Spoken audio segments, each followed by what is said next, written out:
And welcome to the Kongversation. I'm Hyle Russell. And I'm Jeff Onan. And this is the Kongversation with Hyle Russell and Jeff Onan. Jeff, how you been? You haven't been on in a spell. How are you? A hot minute, yeah. I'm good, and I'm healthy. I've got one out of 2 doses of the safety soup in my arm, and waiting on the next one to come. Waiting on my dealer. That's how it works, right? Up. Yeah. Yep. So. Yeah, I got my second dose a couple days ago, and this is the first day where I'm feeling like I want to get out of bed. So I was like, well, what can I do about that? Well, I could record the conversation. So I dialed you up, and I said, hey, Jeff, I have an itchy hair about recording the conversation. So here we are, and that's the origin of this episode. Yep. Yeah. Yep. So, my arm's not even that sore today. It's great. I can do all sorts of things that require. I stumbled on a really funny joke that I've only told 1,000 times this month. Yeah. Which is, I just got my first shot of the COVID vaccine, and boy, are one of my arms tired. Yeah. No, I used to tell that joke all the time in junior high after I finished masturbating. Oh, which would probably just be like once an hour, right? Oh yeah, absolutely. And you don't want to get one of the vaccines once an hour because I'm pretty sure that wouldn't be good. What are public bathrooms for? Anyway? So anyway, this episode we're going to be discussing the new structure of Sea of Thieves, the season structure that was implemented a few months back. Season 1 just wrapped up, and we've just started season 2. Well, not we, Rare has started season 2 for Sea of Thieves. And, you know, I scoffed when I first heard the terminology, which is pretty standard in modern gaming. But, you know, Sea of Thieves is a game that's been out since March of 2018. And so to have season 1 when you're, you know, encroaching on that 3rd anniversary sounds ludicrous and just kind of like the confused terminology that I loathe. I would have loved if they just came out and said, all right, we're launching seasons.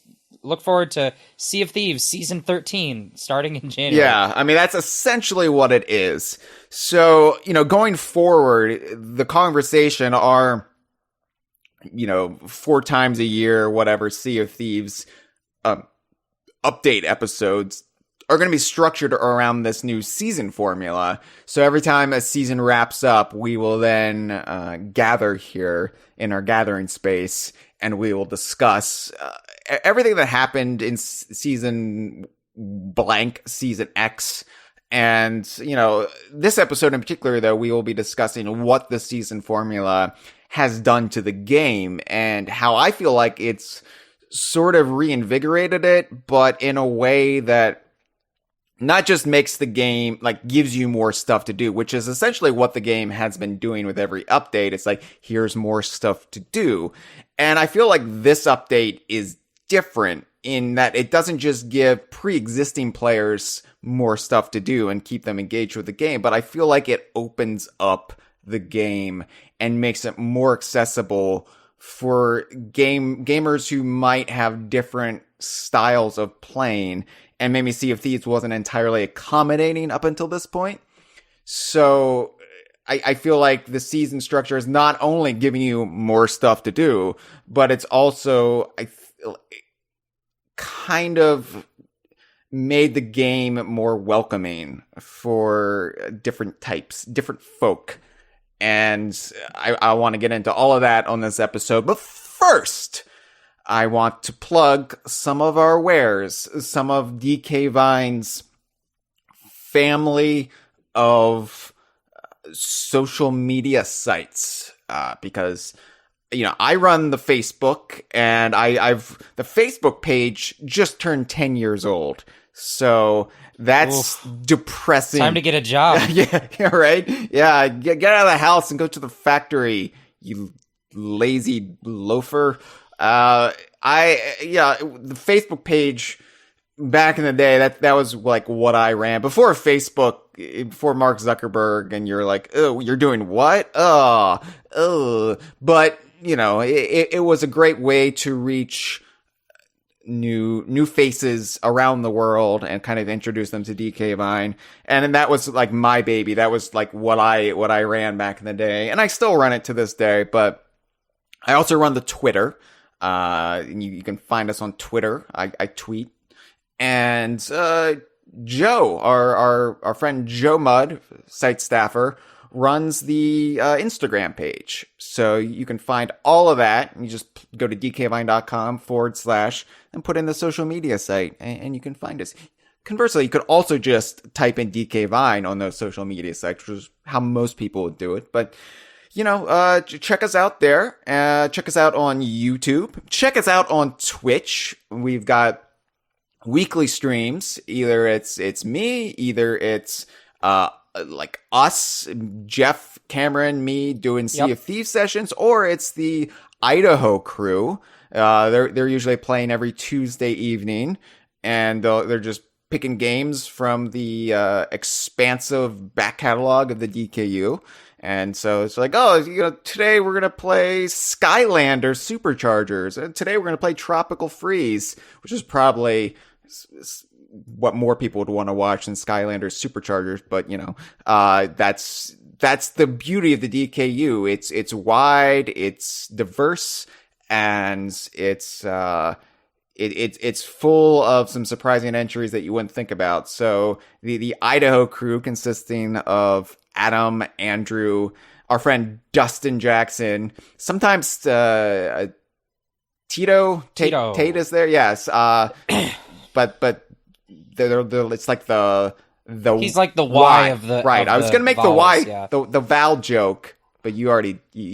I just stomped all over that for you. It's the vaccine. It puts the Y Val joke in your head. All these conspiracy theorists are worried about like, the vaccine's going to do this. It's like, no, it's just going to make you make the same Val jokes. That's all it does. Now we know all the jokes that Bill Gates knows because he put it in us. He's a funny guy, it turns out. Who knew? Anyway, so yeah, check us out on Twitch. And also check out Golden Sands blog post. That's Jeff's baby. Jeff, talk about your baby. Yeah.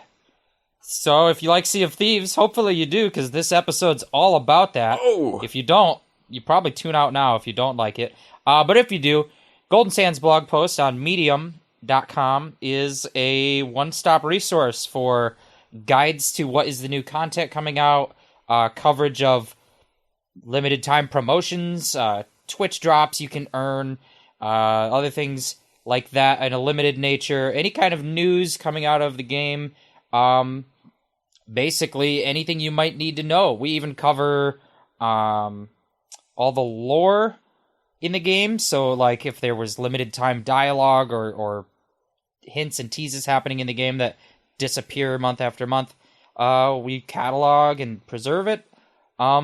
So yeah, it's on medium.com /golden-sands-blog post. You can also find it on Twitter. Twitter at Golden Sands Blog. So yeah, check it out. Right. And you can also check it out dkvine.com /Golden Sands blog post. That works too. I always have those / ready to go. Just like if you were fighting a pirate in Sea of Thieves. No, then I just die. Oh yeah. Yeah, you don't have the / ready to go and you're dead. Yeah, that's why I've prepared it in every other aspect of my life. Yeah, so Sea of Thieves, Jeff, here we are again talking about Sea of Thieves. And, it's a game I play practically every week. It's a game you play multiple times a week. And it's something I'm still not tired of, remarkably. It's Granted, it's the first game in the DKU that really is an evolving what's the term? Living game. Living game, evolving game. Just won a BAFTA for it in that category. So yes, it's constantly refreshing itself while its structure remains the same. It's always slapping on some new flesh. So it's different now than it was when it launched, and yet it, the core of the game is still the same. But before the season structure kicked in, when we were doing the catch-up episodes, we still haven't gotten completely caught up on where season 1 picks up. So maybe we should go back really quick and touch upon some of the stuff they added to the game right before the season structure took over. Right, yeah, so I believe in our last catch-up episode, we got caught up through September's Vaults of the Ancients update. So between September and January, when Season 1 launched, there was a few months there, and we'll quickly catch up on those now. October is the spooky times, which is our favorite time of the year. I can't speak for you. It's my favorite time of the year, but it's especially exciting in Sea of Thieves when it gets spooky, because there's so many spooky things in Sea of Thieves. And so this October, they continued their Halloween-y trend of having Blank of the Damned updates with the Fate of the Damned. There was the Festival of the Damned in 2018, then there was the Fort of the Damned, and now we had the Fate of the Damned. And I'm still waiting on the Fart of the Damned, low-hanging fruit, moving on. So yeah, this was a bit of a not so much a new feature set as those past Halloweens have had.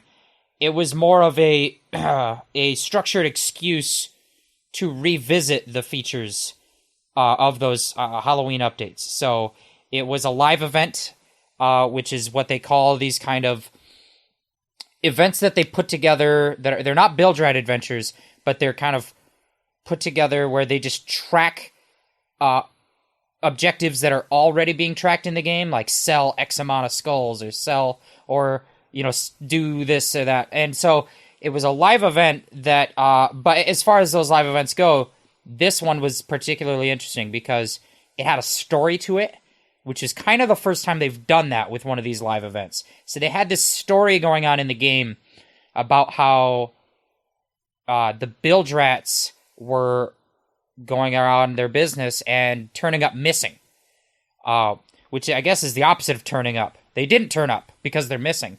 And skeletons are to blame, as usual. And so you go on these kind of voyages to follow in their footsteps and see what happened to them. And you would find their remains, because they're now these like skeletons, and they'd be holding the Flames of Fate lanterns.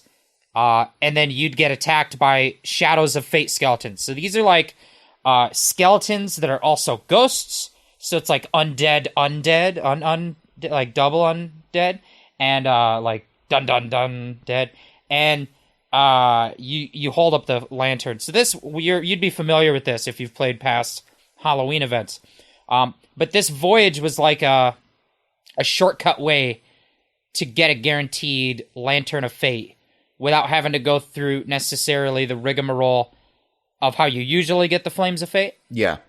And then at the end of that voyage, you would stumble upon some skeletons doing a ritual to resurrect the ghost of Grey Marrow. It's a bad guy. And you'd kill him, and you'd get a ritual skull. So now you'd have some Flames of Fate, and you'd have a ritual skull. Those happen to be basically the fuel you need to ignite the Fort of the Damned. And so in addition to these voyages, they also had some challenges throughout the month that tasked you with completing the Fort of the Damned and defeating Grey Marrow. And so they did this kind of week-by-week structure to the story. Every week it took you to a different region of the world, and you'd find some different Bilge Rat crews with different Flames of Fate, and they'd all kind of lead to the same conclusion, which is go fight the Fort of the Damned. And earn some spooky cosmetics along the way, which is all you really need on Halloween.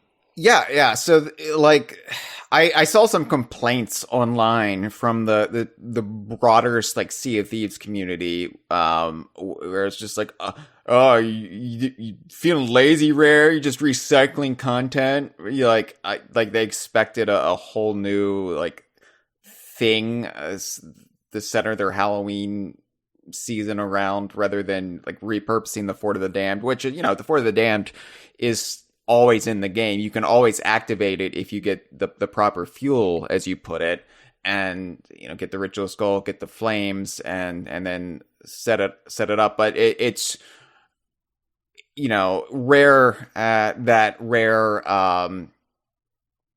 kind of encourages players to like do something. Like they want a lot of players to congregate in one spot, so they're going to center the update or the events around that, with the notion that they want to draw people in, and then there's conflict, and that there's potential alliances, and there's drama that way. But Yeah. I just kind of had to roll my eyes at that commentary that, oh, you're just recycling content, you lazy assholes. Like, what do you expect? I mean, in a game, I'm going to talk about infrastructure, Jeff. I'm gonna. Oh boy. Yeah, I know.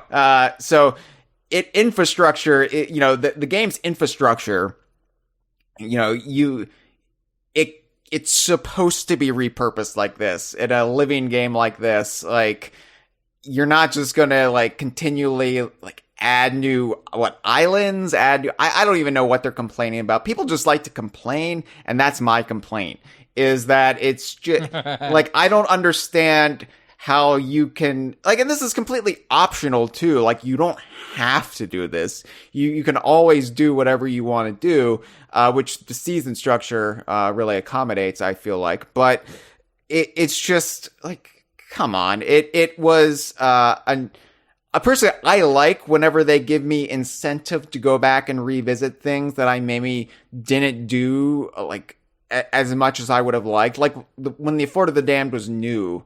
Back in 2019? Yeah, Halloween 2019. Yeah, like I played it a few times, so I didn't play it as many times as other people played it. So, it was fun for me to have a reason to, gather my usual crew and like, hey, we're going to do the Fort of the Damned, and, continue, get some more notches on my commendation ticker. And that's fun for me, especially since, the game has so much stuff to do that sometimes I don't go back and replay it unless the game is kind of giving me that lifeline, giving me that reason to do it, on top of everything else. So, yeah, I don't know. Yeah, the way I look at it is they've done stuff like this since all the way back in like early 2019 with the very first mercenary voyages. And not to do like a history lesson here, but they did like a Reaper's Run voyage of Wanderer's Refuge. And it was just like, for this week or for this couple weeks, you could get a voyage from Duke, and it would point you to Wanderer's Refuge to dig up captain's chests. And everyone on the server had this thing pushing them to go to Wanderer's Refuge, whether you were trying to do the voyage for commendations or whether you just knew other people were going to be there doing it. And it was this kind of not forced, but it was like this natural choke point where everyone was coming, and it created a story. It created a unique feel in the game for that 2 weeks, where the game felt different than it did ever before. And then they did other kinds of voyages like that throughout 2019. And so, like, they've been doing stuff like that all along, which is basically just to say, using the tools that are already in the game without creating any new feature or new anything, really, and using it to drive new stories and new feelings in the game. So, yeah, you might be doing the same, you might be using the same gameplay you've experienced before, but it's in new ways. And people who have like no tolerance for that, people who are like, oh, I need something brand new every time, and if it's recycled or reused in any way, I'm not even going to acknowledge the ways in which it cleverly is used to create a new game state. You can use the same tools to create new game states and new gameplay feeling. And so back to the Fate of the Damned event. So the Fort of the Damned has been out for a year, and a lot of people played it already, and then you could play it anytime. But for the past year, you probably haven't played the Fort of the Damned much, because there's been other stuff going on. We had, stuff like Flameheart, Burning Blade, Ghost Ship battles. We had the Ashen Winds battles. We had the Vaults of the Ancients. So you go a whole year where you barely ever do the Fort of the Damned, or maybe haven't done the Fort of the Damned in a whole year, and then Rare comes along and says, well, here, for this month, we're doing challenge, or we're basically awarding rewards for people who do the Fort of the Damned, and we're giving you a voyage that is new and different, that will get you a Ritual Skull and Flames of Fate faster, so that you can have a shortcut way to get to the Fort of the Damned without having to spend a long session getting it set up. And when you do that, and you create this moment in time where everyone in the game has an easier way to do the Fort of the Damned, to get it activated, and they're incentivized to do the Fort of the Damned because of commendations, you create a new game feel, where all of a sudden, there's a lot of flocking to that place in the game, and a lot of interactions happening around it. Whether you bring a lot of people together and they say, hey, let's all join an alliance and we'll get this done faster and we'll split up the treasure. Or you get people who are going to fight over it. And then it's, okay, we've done all this work. We've got to defend ourselves, and like, what's going to be our game plan? And so, yes, the content this content was recycled, but in a way it's still new, because it's new from what we were doing the past 12 months, 11 months. And I feel like it's unreasonable to expect Rare to completely abandon a feature once it's in. Like, oh yeah, the Fort of the Damned is old news, so now we never expect you to do it again. And we're always going to have something new every month, so you never have to go back. And I know I've been kind of talking a lot about it, but I'll summarize it like this. I think there's a couple types of players. You and I are a type of player that are pretty satisfied with what's already here. And so all we really need to keep ourselves satisfied in the game is a little push to do something a little different. Yeah. And whether it's revisiting something we've done before, or it's doing something we've done before with a new twist on it, or it's just incentivizing it, which we're going to talk a lot about when we come to season rewards in a minute. Then the other types of players, there is the kinds that maybe they play the game so much that when a new feature is out, they play it into the dirt. They beat it like a dead horse, and then they say, well, I am never playing the Fort of the Damned again, because I did it 50 times in a month to complete that commendation. And it's like, hey man, you play however you want, but then I don't think you can complain that a living game wants you to replay its features from time to time. Right, yeah. So, and that's a big theme going throughout the past few months and into season 1 and also now into season 2, is there's this kind of butting heads with the members of the community that don't want to play anything that's remotely recycled. But at the same time, I think that it's a butting heads between the team wants to make new features, but they're in the middle of working from home in a pandemic year, and they have big ideas and big features planned that are just kind of on the horizon, and people don't really have a lot of patience. They don't, because people, I don't know. It's people are unreasonable. The masses at large, I feel, they just have no empathy or understanding of how this stuff works, especially in the middle of a pandemic. And like my thing, my area of expertise, my fetish, if you will, is lore and the storylines in the game. Because, Sea of Thieves is in and of itself, this huge lore heavy adventure and mythology. And that's not even when you like plug it into the rest of Rare Shared Universe, or what we would call the DKU, which, it has its tendrils in nearly every Rare franchise that ever was, as kind of this omni prequel, or in some cases sequel.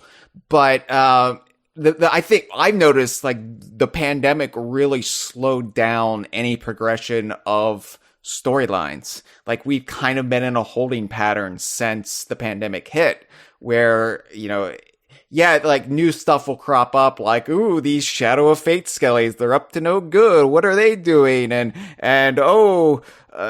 these merchant ships were attacked or something. And like minor stuff happens, but the larger storylines, like with Flameheart's incursion, it's just taking forever to get off the ground.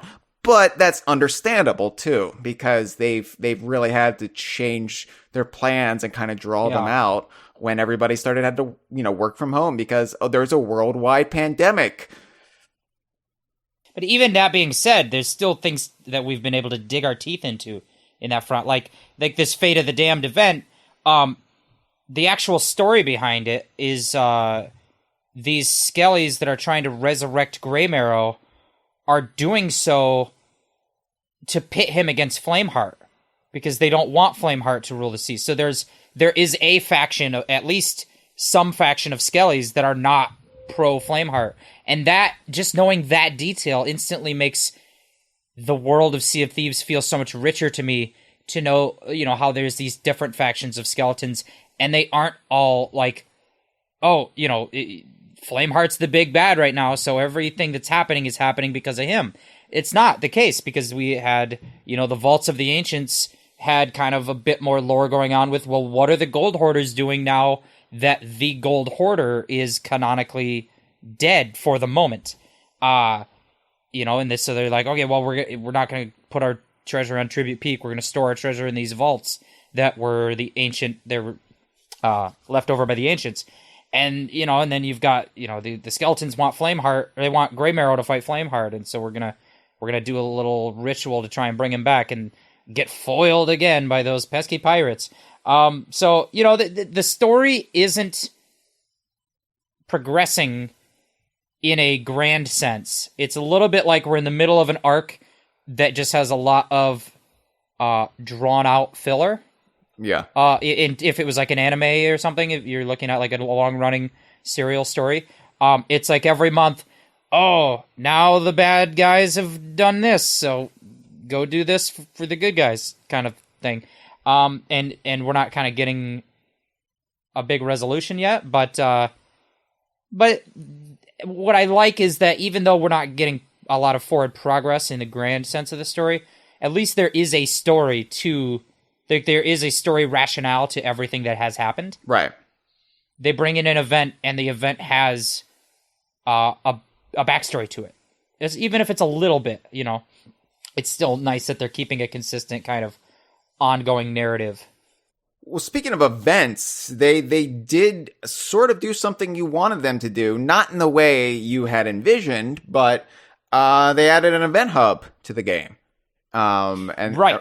So the event hub was added around this time, and now these kind of like several week-long events that are sort of separate from the in-game commendations and build rat tabs and the whole menu there. These are more ephemeral. They're nothing that really affects your like long-term progress, but you can score you can score items, equipment, or certain titles that are all time limited by completing these objectives. And before, there was no way to track this in game.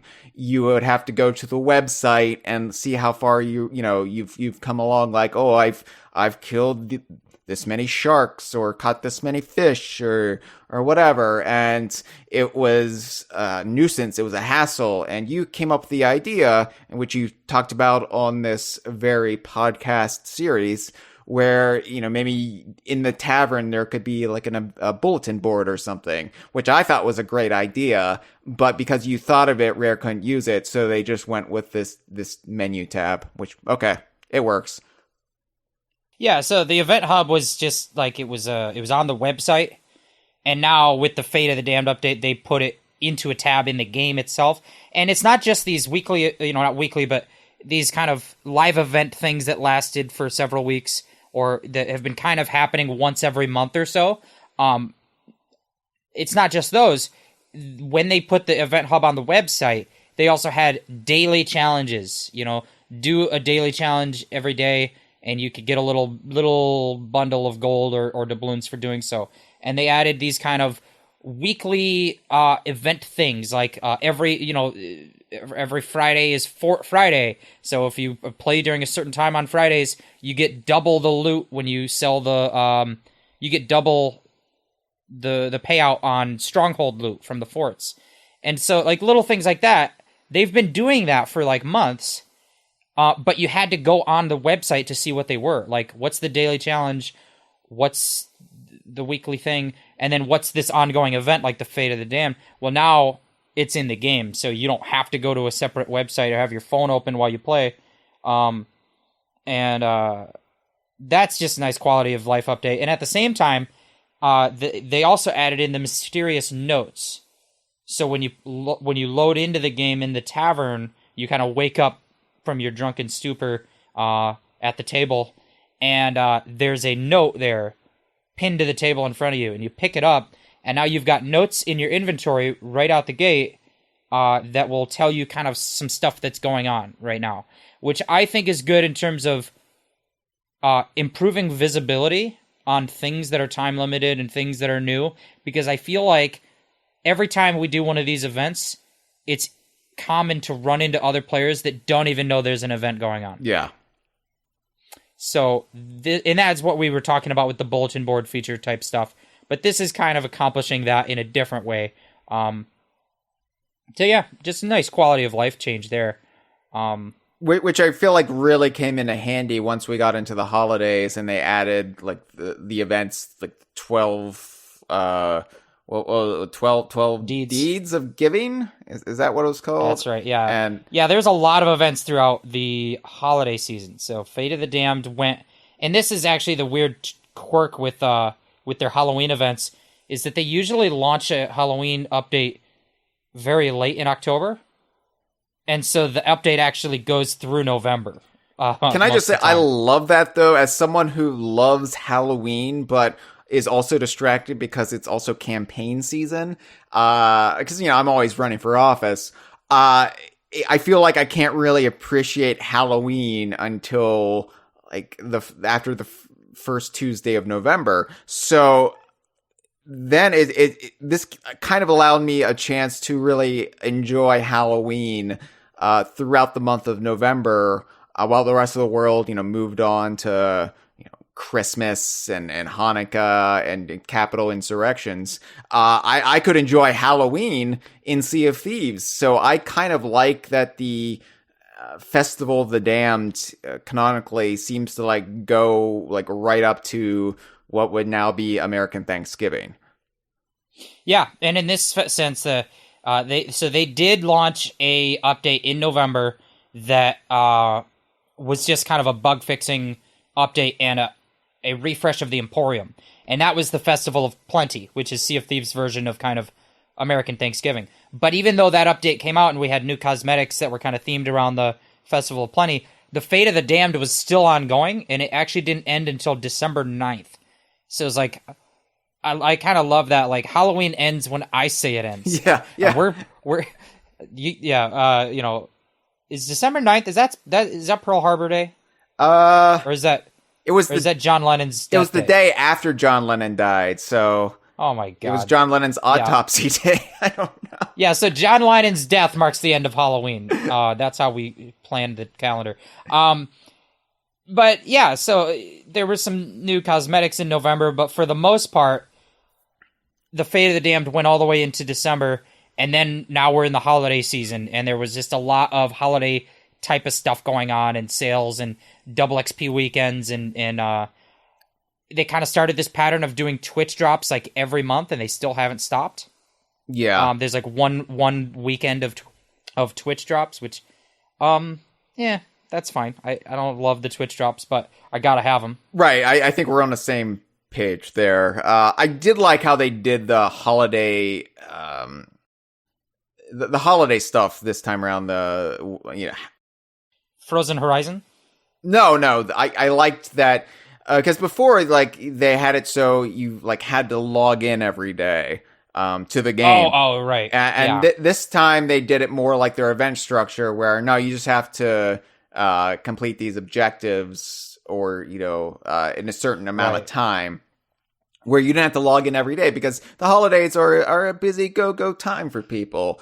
And, maybe we can't all just sit down and play Sea of Thieves or just get into the game every day. Maybe we're going to be away from our Xboxes and computers and what have you. So it was a lot more accommodating for adult folk, who...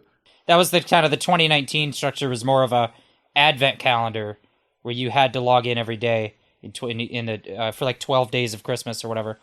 And they didn't do that this year. They had other Christmassy holiday celebrations, but also in the same period was when the Xbox Series X, Series S launched. Although they're kind of like a unicorn. I've never seen one. No, no, they don't exist. I'm pretty sure. Now I'm going to go squatching for one.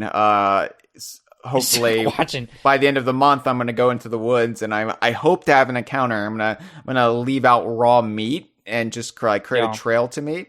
And I'm going to have cameras. Smells grassy. Night vision cameras on it. I hope I'm going to finally catch one of those Series X's. No, a funny thing happened to me. This is completely unrelated to Sea of Thieves, except I mostly use my Xbox to stream all the various streaming services and play Sea of Thieves. My Xbox One died.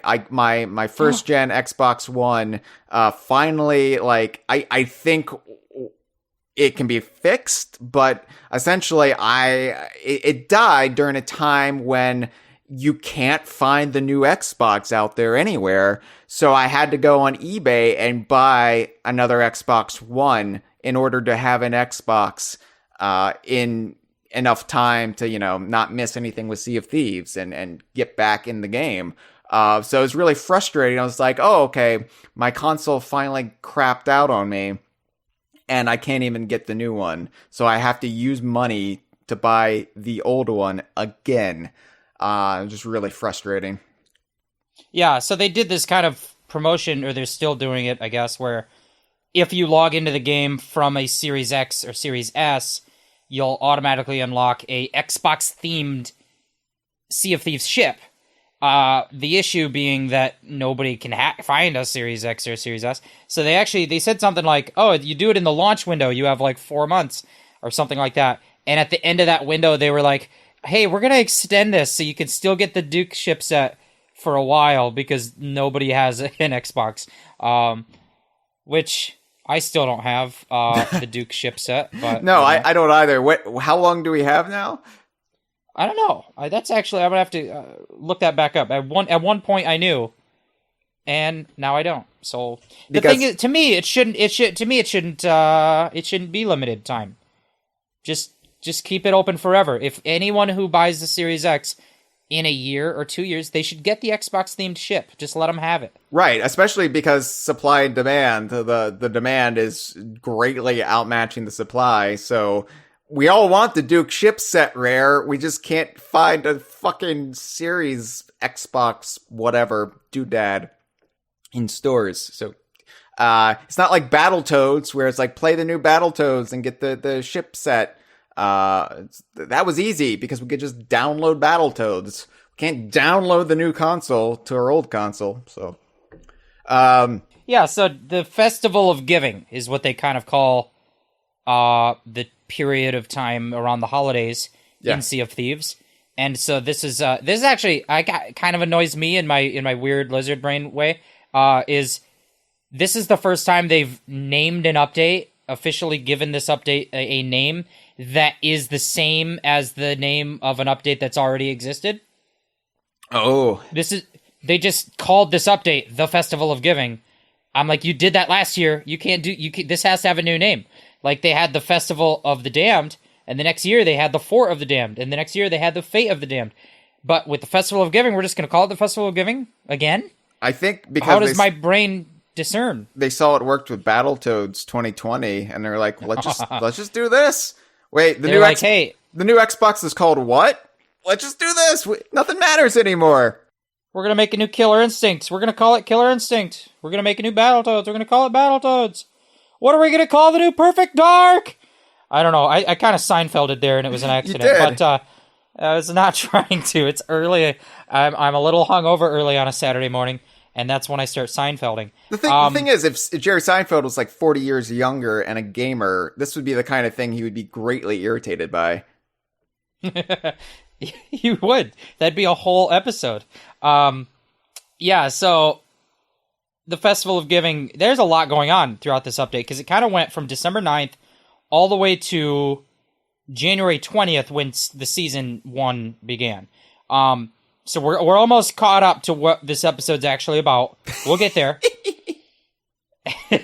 But there was a lot. Every holiday they do the Gilded Voyages, every holiday season. So those are kind of just like a one-time gift.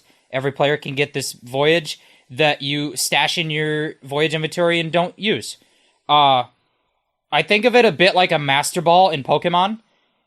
It's like you get one Master Ball during your run of the game, but it's such a good item that you never use it. Oh, see, what I did with the Master Ball is I used the Missing No glitch to get 99. Yeah. So I've been sailing up and down the coast, all the coast in Sea of Thieves, trying to replicate it, but I still haven't found a damn Missing No. I've got 99 Gilded Athenas. Yeah, so they got the new voyages there, Gilded Voyages, and then they had the kind of the live events. So they just kept the live event train rolling here with, you brought up the 12 Deeds of Giving, which, unlike the Advent calendar type structure of last year, these were just like 12 challenges. Every day unlocked a new challenge. It was like, kill 12 skeletons, kill 11 megalodons. I don't know what they were. Those aren't the lyrics, but it was like the 12 days of giving thing. It was like 12, do 12 things, and the next day do 11 things, and the next day do 10 things, and the next day do 9 things. And then when they're all unlocked, you had all the way to January 20. So it's not like you had one day to do a challenge. You actually had like over a month, but they just took 12 days to all get unlocked, which was an interesting kind of structure. And then each one of those things you did unlocked a cosmetic. So you got 12 rewards. That's kind of nice. And they even put a song. They made a song out of their kind of silly lyrics, and they put it on the YouTube. And I think they put it on Spotify, so you can listen to their Christmas song. Check it out. Yeah. Who doesn't love to listen to Christmas songs in April? It's like the weird old grandmas who are obsessed with Christmas, and they. Well, they do the kind of Christmas in July. I hate that though, because I'm enjoying my summer. I'm enjoying my summer, and I'm like drinking margaritas, like hanging out with Jimmy Buffett as one does during summer, and then all these like people in sweaters approach me, and they're like, "It's Christmas in July." I'm like, I don't like it because the whole thing of Christmas is like, oh, get bundled up warm inside when the world outside looks so dead and dark and scary and cold. Let's light a bunch of lights and create some warmth. And it's like, I don't need that in summer. I want to be outside. I don't want warmth. Yeah. It's not my thing. But the reason I brought it up is now there is a faction of people trying to take the concept of Christmas in July and apply it to Halloween, and they're making a thing called Aprilween. So it's April, but it's Halloween in April, and it's Aprilween. Again, you can't celebrate Halloween while the world around you is coming alive. Yeah, no, I know. It's like everything's dewy and covered in placenta. I love spring. Like, I'm a Halloween guy, Jeff, but spring is my favorite season because I love baby animals. I love them. And I'm not in a Halloween mood right now. I don't need Halloween right now because I have the dewy calves and the fawn, and I frolic and I prance with them, and it's a lovely time.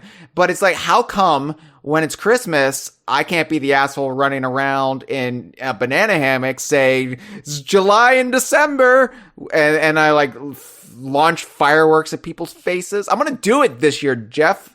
I'm gonna do it. I'm inspired. Okay, cool. So that kind of leads right into the plundered presents event. In that it doesn't at all lead into it, but plundered presents was another event. Look at that segue. So that was just kind of throughout December. They had these rewards for giving your loot to other players and letting them sell it, which is similar to what they did last year. But that's just kind of the theme. We struggled with this so much. Yeah, this is the tricky part. It's like there's two kind of general theories. I need someone else to sell my loot. If I give it to them, it doesn't give me a reward. They actually have to sell the loot. So there's two theories. You can go after a ship, try to communicate with them, and explain, I want to give you treasure. Now please go sell it. And you'll have a hit and miss with that tactic, because when you approach people, they usually take it as an act of aggression. The other kind of option is you could just leave your loot at an outpost ready to be sold and then just hope someone stumbles upon it before it despawns. Yeah. It's definitely like we I don't know, this is like pulling teeth at times, and I think the biggest problem is, you only have so many people on a server, and it's really luck of the draw that one, you're going to get somebody who is like completely on board with like the more altruistic philosophies of what an event entails beyond just pew pew, I kill you now. And two, finding somebody who actually is informed about what's going on, because again, a lot of people are just clueless about the basic mechanics of the game, let alone the broader events that are happening week to week. Yeah, I think, and then once in a while, and this is more rare, but once in a while you've got the crew that is actively spiteful to try and stop your progress. So it's like, oh, you left all this loot for me to sell? I'm going to dump it in the ocean. Even though that's profit I could have had, I'd rather take away from you and myself. That's rare, though. I don't want to paint this event like it was this, spiteful event. But you do run into a player like that every so often. Now, Grant, we didn't have to kidnap any children this time like we did the prior holiday season, where we had to abduct a child. Last Christmas, we kidnapped a kid, and the very next... I don't know the lyrics. Anyway, that was fun. Yeah. No, and just for any concerned mothers or authorities listening, we abducted a child in-game, and we're just assuming they're a child. We didn't ID them, but we put him back when we were done.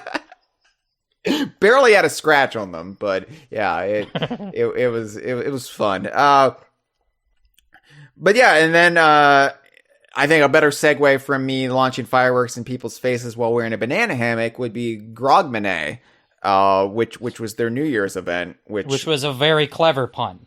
Yeah, well, I don't think a lot of Americans understood it because Hogmanay is not a thing over here. Unless you're like really into the obscure international festivities around the holiday season, this is kind of like Scottish New Year with explosions.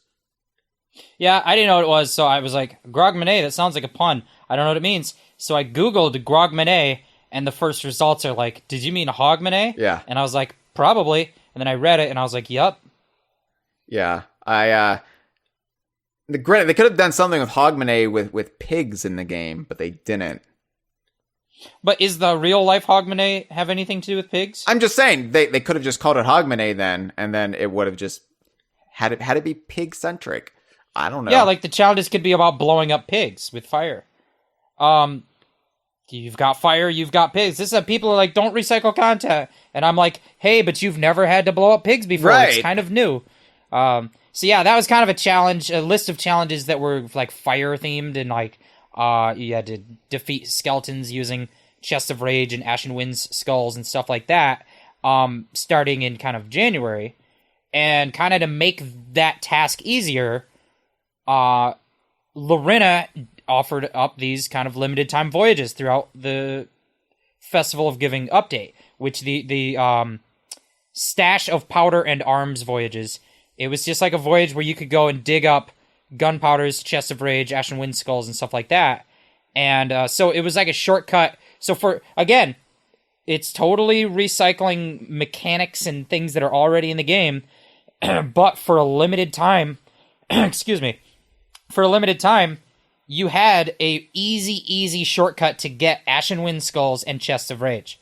So instead of having to go through a whole Ashen Wind's world event battle, you could do Lorena's voyage and have an Ashen Wind skull. So, like, for a limited time in the game felt different because everyone you run into might have an Ashen Wind skull, and every time you fight skeletons, you could easily have an Ashen Wind skull and go around use, which, for those who don't know, is a flamethrower. Yeah. So, like, for the month of December and January, everybody gets flamethrowers. Yes, that's a recycled content, but it's also new and different because we've never had a month where everybody had flamethrowers. So, you know, people need to chill. Or they need to burn. Hey! Well, speaking of burning and speaking of chilling, there was the Bone Chiller costume in the Pirate Emporium, and there was also Frozen Horizon ship set glacial pets, like the ice-themed cursed pets, and they had Frozen Horizon clothing on Twitch drops.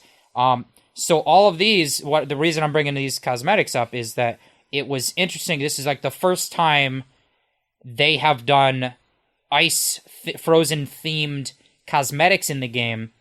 And the reason I bring it up is that that's just like a really requested, an oddly highly requested feature people want. People want there to be an ice region. Which is stupid. Yeah, I think that's what the devs think as well. I think the general idea is no, pirates don't go to ice regions. That would be like in a Viking game. This is a pirate game. Yeah, it's like buying a Coke or a Pepsi and then writing Coke or Pepsi and be like, hey, I really enjoyed this Coke or Pepsi, but I wish it was a 7-Up or a Sprite.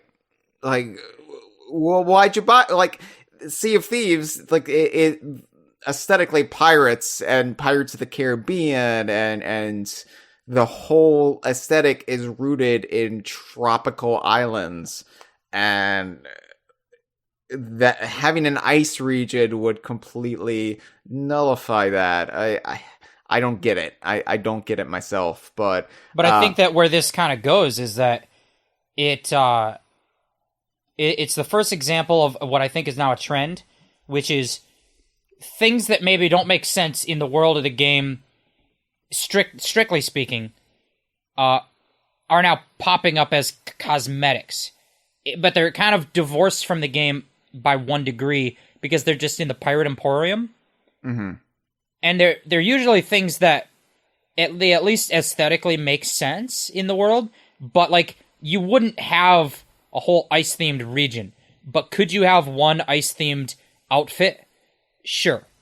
Yeah, and like it's not unusual for in-game items, especially since the Emporium came in, to reference things outside of the Sea of Thieves. Like, you know, obviously we had that with all the rare like legacy ships, all the ones that referenced other series. Sometimes they did it from a very in Sea of Thieves context, like the Bear and Bird ship set, because it referenced the cave art that was already in the game as this, you know, prophetic thing of this bear and bird who overthrew a witch.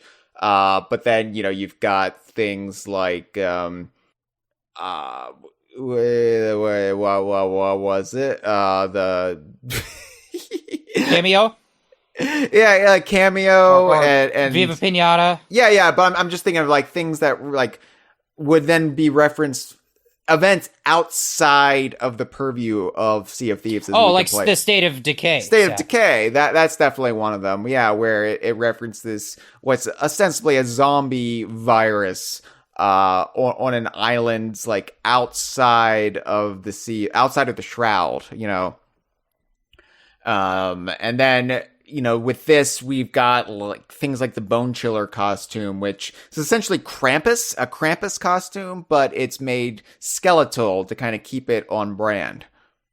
What I love about this Bone Chiller thing, and it's a big part of a lot of those heritage cosmetics, is that the Emporium is kind of it's like it's taking these so.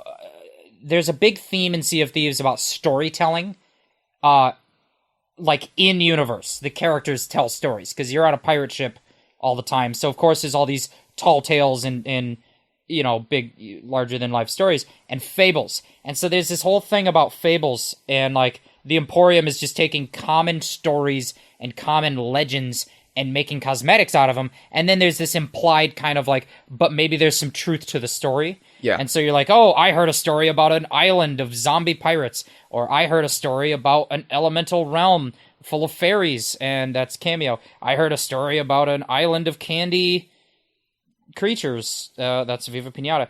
And then the Bone Chiller is this, it's kind of like the Krampus legend. It's like, okay, if you're a naughty little boy, then there's going to be there's a skeleton lord that only comes out on Christmas and punishes bad kids.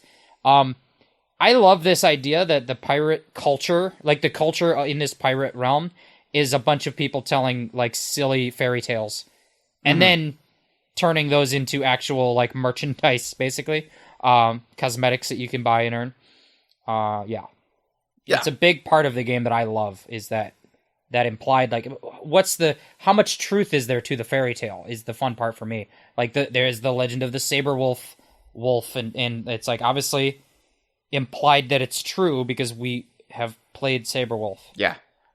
Well, and that's why Sea of Thieves, which generally has a more realistic tone than a lot of like the older Rare stuff, especially going into their Nintendo years, and then early into the Microsoft era. It has a different tone, but you can still like see how everything fits if you want to look at it from the shared universe perspective. And the way they introduce those elements back into Sea of Thieves is done in a really clever way that I don't think breaks any immersion if you're just into Sea of Thieves for Sea of Thieves. It's very clever. Well, and Sea of Thieves is very fantastical in its own ways. Right. But I think a big thing they say, it's believable but not realistic. Yes.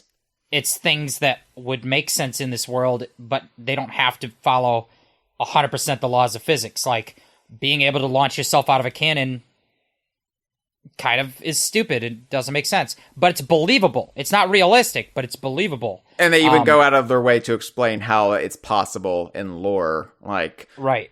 Everything has... and it's like our bullshit fanon explanations that, we've...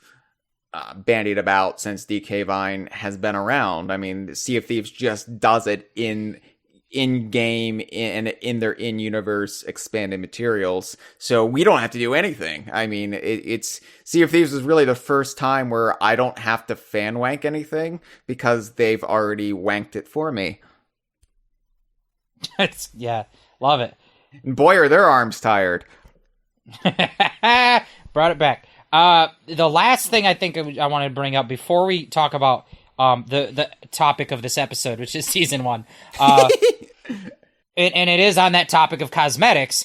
There was one particularly interesting cosmetic. I don't have a lot to say about it, but I adore it, and it is the figurehead of the first crew, which was added in that Festival of Giving update. So when they added it, it was the most expensive cosmetic in the game. It's over 3 million gold. It's actually, what is it? It is 3,200,000 2018 gold, which is the date that Sea of Thieves came out, March 20th, 2018. I love how they made it so expensive just to have that arbitrary reference. Yeah. It draws a lot of like attention to this one standalone cosmetic because it's so expensive, but then it's also an Easter egg in that the number means something. But then the cosmetic itself, Figurehead of the First Crew, is it is an homage to the kind of pill people avatars that were used in the original like first Sea of Thieves prototype. And it is this kind of roughshod, like, I don't know how to describe what it looks like. It's just this really crude, like, model of people, of pirates, but they're made out of big round barrels, and then they're painted. And then, so it's like the world's worst artist trying to create a statue of a person out of a pile of wood. And then people are saying, "Wow, this is amazing art. I'll pay you $3 million for it." Well, again, this is sort of like taking something that makes no sense in universe and make like retroactively working your way back to make it make sense within the context of Sea of Thieves. So it's the first time we've seen the pill people reference in the actual actual version of the game, because the pill people are from the Unity build of the game. I want to say it was the Unity build before they did the Unreal prototype. So I don't know if I'm speaking out of turn. I don't know if I'm breaking NDA here, but I know that they like there's sort of a simultaneous thing, or there was a simultaneous thing going on where they're using a Unity build of the game, this prototype build, to implement new things, new features before they're putting it in the Unreal version, which is the version everyone can play. I think that's the that's the story we've been told. Yeah, so they had two different prototypes. And I got to play the Unity build at Rare, and it's terrible at it. It was just like visually confusing. And I'm not the world's best gamer anyway, so you might imagine how much I stumbled. But this is also the version that has TT in it.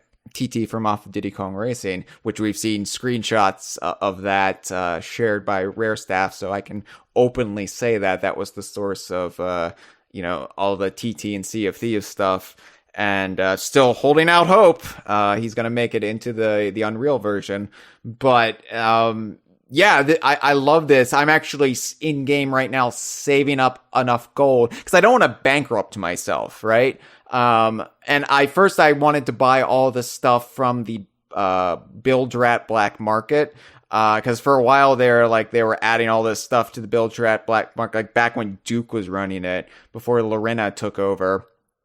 And I just like that was like really like the hub of like, oh, buy this, like, for a while, like that was where all the like the new monthly hot stuff was going, and then they kind of got away from that by the time the Emporium came in. But I was like, I want to finally like buy all of that stuff. So now I've done that. Now I'm saving up for the Pill People First Crew figurehead, because I have a sentimental attachment to that imagery. Having seen the build in person and knowing that it's adjacent to Diddy Kong Racing, and I'm a very sad, weird person, and I'm like, yeah, I want to spend $3 million in-game gold on this. So that's my big goal in game now, is to earn enough to not only like be able to afford it, but then to have enough gold left over where I won't feel like a poor person in game. Yeah, and what I just love about it is like they've captured the aesthetic of the Pill People, but done it in a way that is like grounded to Sea of Thieves. So it's like they're instead of it being just a weird amorphous blob, it is a barrel that's been painted. Yeah. So it basically, it captures the essence of what they're trying to evoke, but it's in a very grounded, like, Sea of Thieves worldly way. Just generally speaking, that's something they do a really good job of. Like when they did, just as another example, when they did Halo themed cosmetics from the game Halo, they have a Master Chief themed figurehead, but it wouldn't make sense to put a spaceman in a pirate game. And so instead of him being a spaceman, he's like an ancient Spartan warrior, which is a really clever, because Master Chief is called a Spartan in the Halo canon. So it's just a really clever way to like, oh, well, we've got a guy with a helmet and a green like armor, but it's not a spaceman, it's a ancient Spartan warrior. So like stuff like that. They do a great job of grounding everything in Sea of Thieves logic. Although I'm sure there's a contingent of people demanding the space region be added. Yeah, well, I have suggested there could be a region that's kind of like a region where there's meteor showers. Yeah. And there's like a lot of weird alien, like there's a lot of like glowing luminescent fungus because they came from the meteors. So sort of like that place on Dinosaur Planet in Star Fox Adventures. Moon Mountain Pass or whatever. I want a Moon Mountain Pass region. I think even that fits in better to Sea of Thieves than an ice region. For sure. I mean, especially when you get into like nautical legends of seeing like unexplained phenomena in the sky and, you know, UFOs or whatever. I mean, that's all part and parcel with the kind of legends of the era that Sea of Thieves draws upon. So I'd be all for that. Well, I think we're caught up. I think we are. The catch-up half of the episode. So let's talk about seasons. Now, before we do that, though, we have a call. Jeff. We've got a call. We have a call, and I feel like this call will help set the stage for what we discuss when it comes to the new season structure. So I'm going to play this call, and then we can discuss the call, or we can discuss what the call brings to the surface, what it causes to bubble up, and then we'll discuss seasons. Hey, this is G-Man, Jeff's friend. I was wondering, what is the peak amount of, like, how big of an audience can this game get, realistically? Like, how old is the limit? How old is the limit? For example, can Jeff's grandfather play this game, or is this game not as accessible to him? Yeah, that's kind of my question. Thank you. That was G-Man's call. Hey, G-Man. So accessibility. How big of an audience can Sea of Thieves get? So this is kind of, in a weird G-Man way, touches upon what I wanted to bring up as far as Sea of Thieves and its reach. Because Sea of Thieves is obviously, I don't think I'm fluffing it at all here when I say Sea of Thieves is Rare's biggest game in decades. I mean, Viva Pinata was big. Even the Kinect Sports games, the early Kinect Sports games were It's big. not even close. But it's not even close. It's out of the stratosphere. And I would go to bat with anyone and actually full hog say it's their most successful game of all time. Hold on. Going full hog, let me get the explosives so we can blow them up properly. But that's because I like to start shit.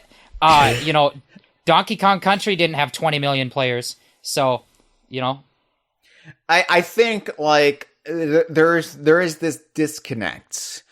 And it's really felt by me. Oh, poor woe is me. As somebody who runs a website called DK Vine, right? I feel like I am sort of between two worlds, and I feel like I am kind of master of nothing right now when it comes to Sea of Thieves, because we've got this, like, maybe arguably the biggest Rare game of all time at this point. A game that's just a complete off-the-charts success, has kind of changed the way we perceive Rare's standing within Xbox, and you know, now you know, Rare is no longer the outsider at Xbox. And you know, you can make the argument they really weren't back when they were developing the avatars for them, or you know, they were doing Kinect Sports or this or that. But I think now Rare is making games that are that have that rare spirit, but they're doing it in a way that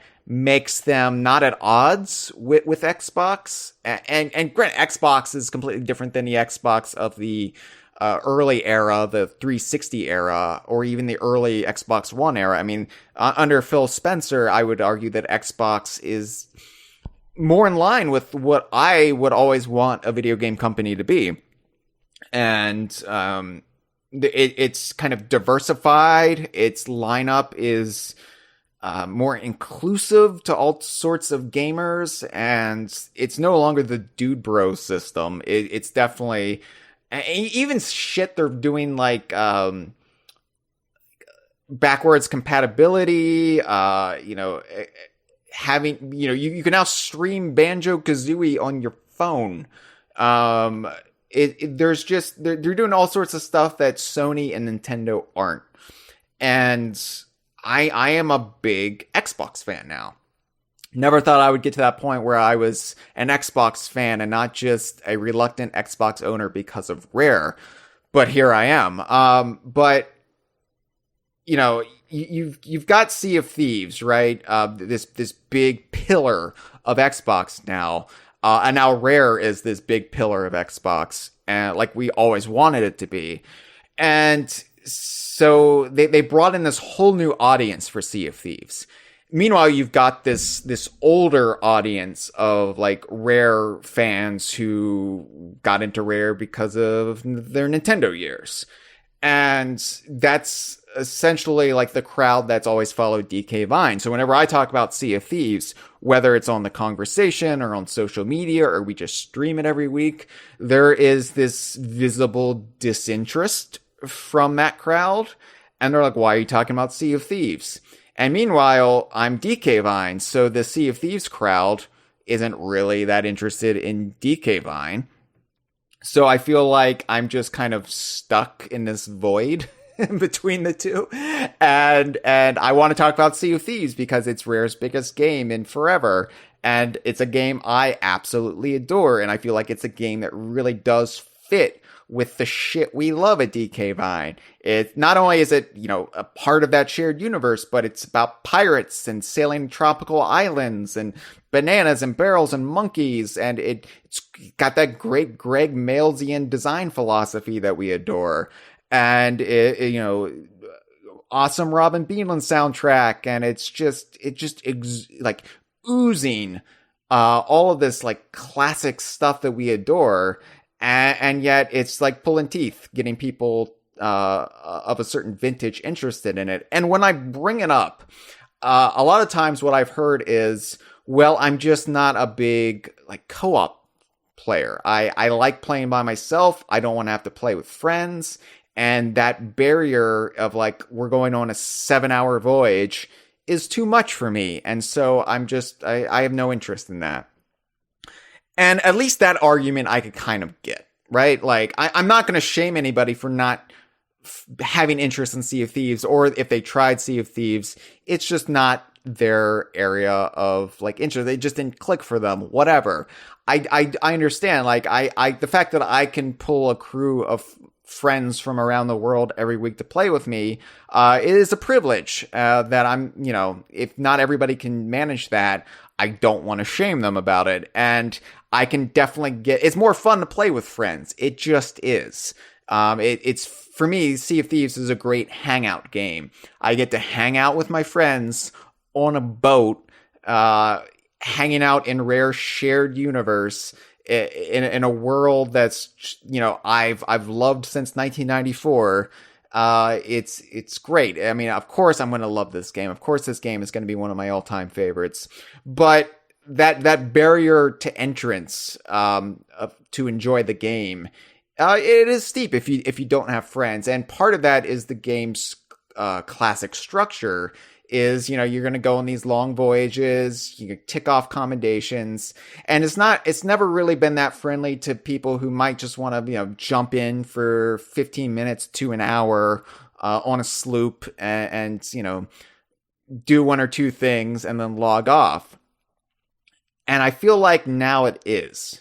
I feel like Seasons has completely revitalized the way anybody can enjoy Sea of Thieves. including me, and we'll get into that. Like, and including Jeff's grandpa. Getting back to, because I don't want G-Man to think we're not answering his question, because we are. no, this was all just a long, winding setup to talk about your grandpa, Jeff. Don't worry. Yeah. So I agree with you. What you're starting to get back to is how the seasons make that short play session or make a solo play session more palatable, more profitable, more meaningful, and just I think it's the freedom. So I think maybe before we fully answer that, we should talk about what the seasons are, what they've introduced to the game, how they've changed the game, and then it'll kind of lead into, well, how does that make it more accessible to more different kinds of play styles and sizes of play sessions and things like that. Yeah. So yeah, Seasons launched in January, and we just wrapped up season 1. But what is it? It's two things happening simultaneously. First, it's just a drastic kind of reworking of their development cycle of when do we expect new content. Instead of if they've been on this monthly format for a while, we have a monthly update, and they've been trying to get out new features every month, and then kind of sort of failing at that at once in a while, and kind of having some empty months, and then maybe some months they have a small new feature, some months they have a really big new feature, and so and really they've just been kind of laying down the railroad tracks right in front of themselves as they're going, right? As they're, say, the minecart tracks, keep it a little DKU. Or Tracky Train. That sounds very much like Tracky Train. Yeah, well, sure. But this is a new development cycle where you've got these 3-month seasons. And at the launch of the season is the kind of headline event of new features.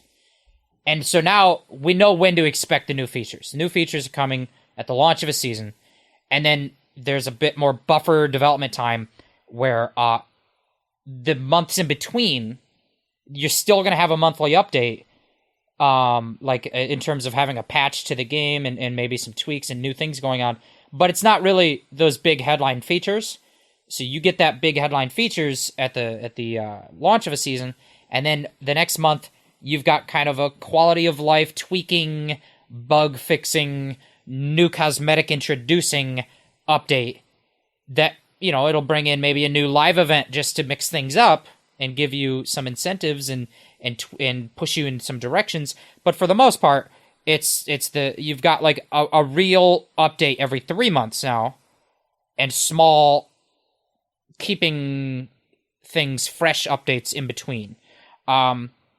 And so that is the basis of the seasons in terms of how it's going to change the cadence of how the game works. But then on top of that, it's so much more than that, because it's a entirely new progression system. And this is really what we like about it. And it's so every 3 months you have a season progression track. So normally in the game you have progression through trading companies. You earn reputation, which is like your experience points, and you level up, and there's a level maximum. And so it's like once I hit level 50 in numerous companies, I can become a pirate legend. I can start leveling up a kind of end game faction, and then some of those factions that I can level up will go beyond 50, but there still is a max where you can get maxed out. I'm maxed out on those factions. It happens. Yep. And that's kind of like they can extend the level cap, add new things to do, and be like, oh, well, now the gold hoarders go up to level 100 now or something. But that's like delaying a problem of the fact that those progression systems are finite. Having this seasonal structure allows an infinite amount of progression, because you level up to level 100 each season, and then you get to start from scratch. Yeah. And what that does for you is you have 100 levels, 100 rewards. As you level up, every level, you get a reward. So now you're feeling more rewarded.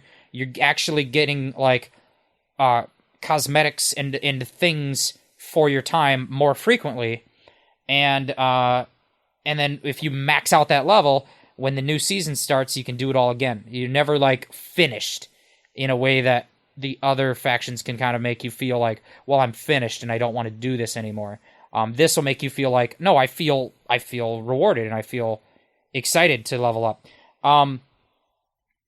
So there's that, and then the way that you level up is different. That's a big part of it too, because in a trading company, say the Gold Hoarders, which is a company that rewards you for getting treasure chests and gold, you go on a quest to get a treasure chest, you don't get any experience points until you bring back the treasure chest and deliver it to the company, which is like the core gameplay loop.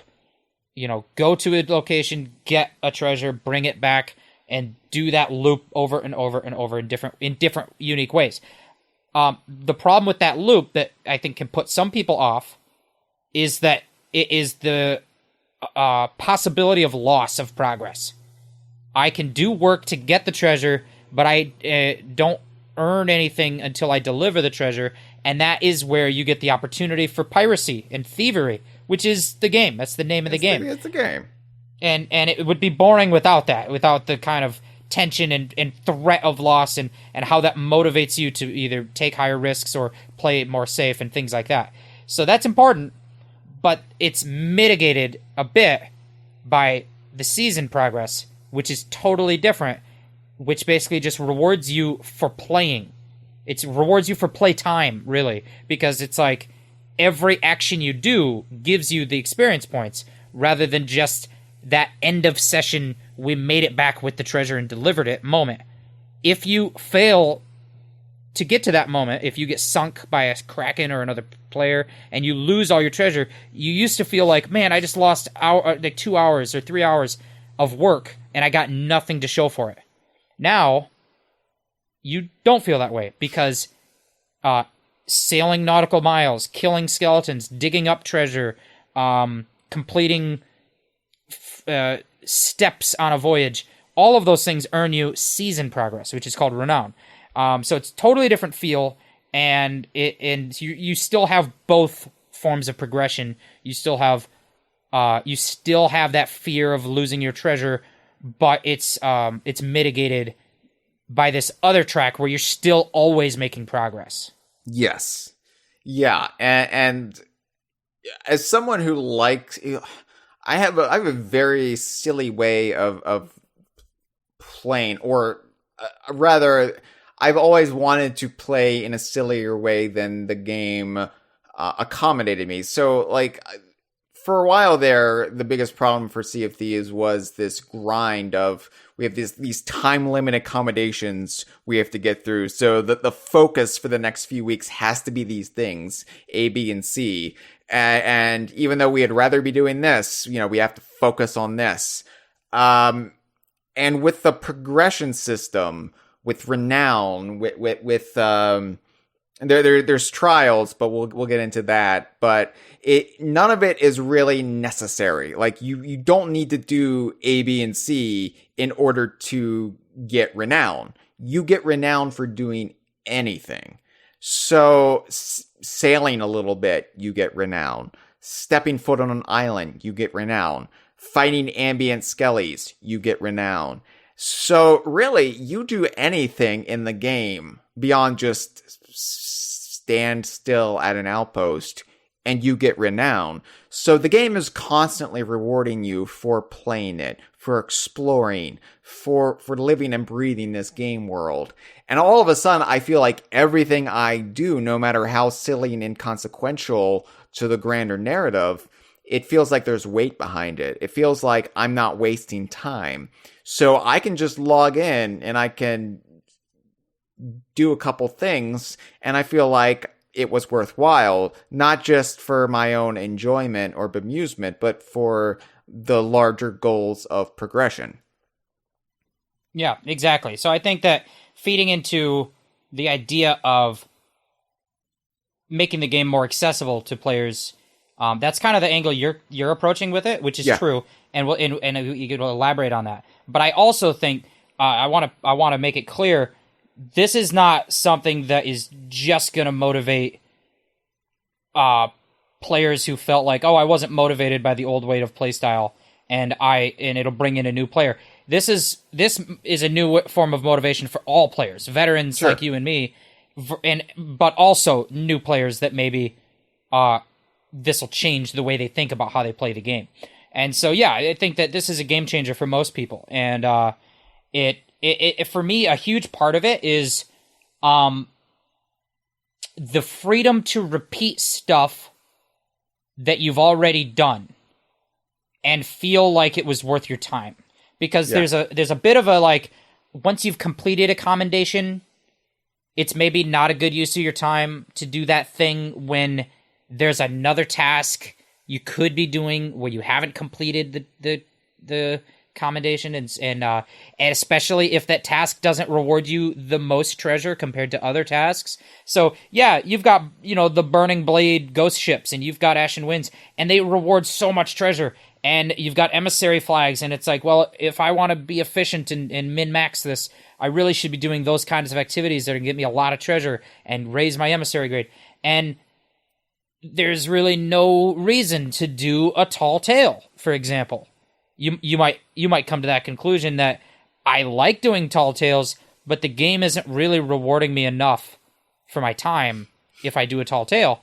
Well, now I feel like the season system has just changed the way I think about everything, because I love doing tall tales, and now I feel like it's actually worth my time to go out of my way. And to your point about being able to spend time solo and feel rewarded.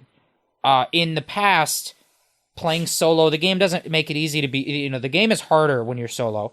If you don't have the, friends that are around and want to play with you, it's harder. And there's a lot of tasks you really just can't do efficiently solo that, like, oh yeah, I could go try and do a ghost ship battle. I'll probably get sunk, and it'll take me 10 times longer than it would take a galleon crew. And in that time, another crew might come along and sink me. So, you might come to the conclusion you can't play the game at all. But that's not true. There's a lot of things you can do. It just never felt quite rewarding in the past. And now it does. I have been playing this season, and I would log in solo just to go on a fishing trip or just to do one chapter of a tall tale. I would load in the game and find out what outpost am I at, and then be like, the outpost I'm at is the closest to this tall tale. I could talk to Madame Olivia and start up that tall tale. So I'm already here. I'll start it, and it's just a reason to get sailing, and then I'll go and do the first chapter. And because tall tales have checkpoints now, I could play for half an hour, get one checkpoint, and then quit. And then I could pick up that checkpoint anytime later in another half an hour solo session. If I lose all my treasure along the way, it doesn't matter because I got season renown along the way. If I'm just doing one chapter of a tall tale and not earning any treasure by doing so, it doesn't matter because everything you do on that tall tale earns you renown. So that's the huge change for me, is these little activities that I'd like to do, but maybe didn't have enough push or motivation to feel like it was worth it.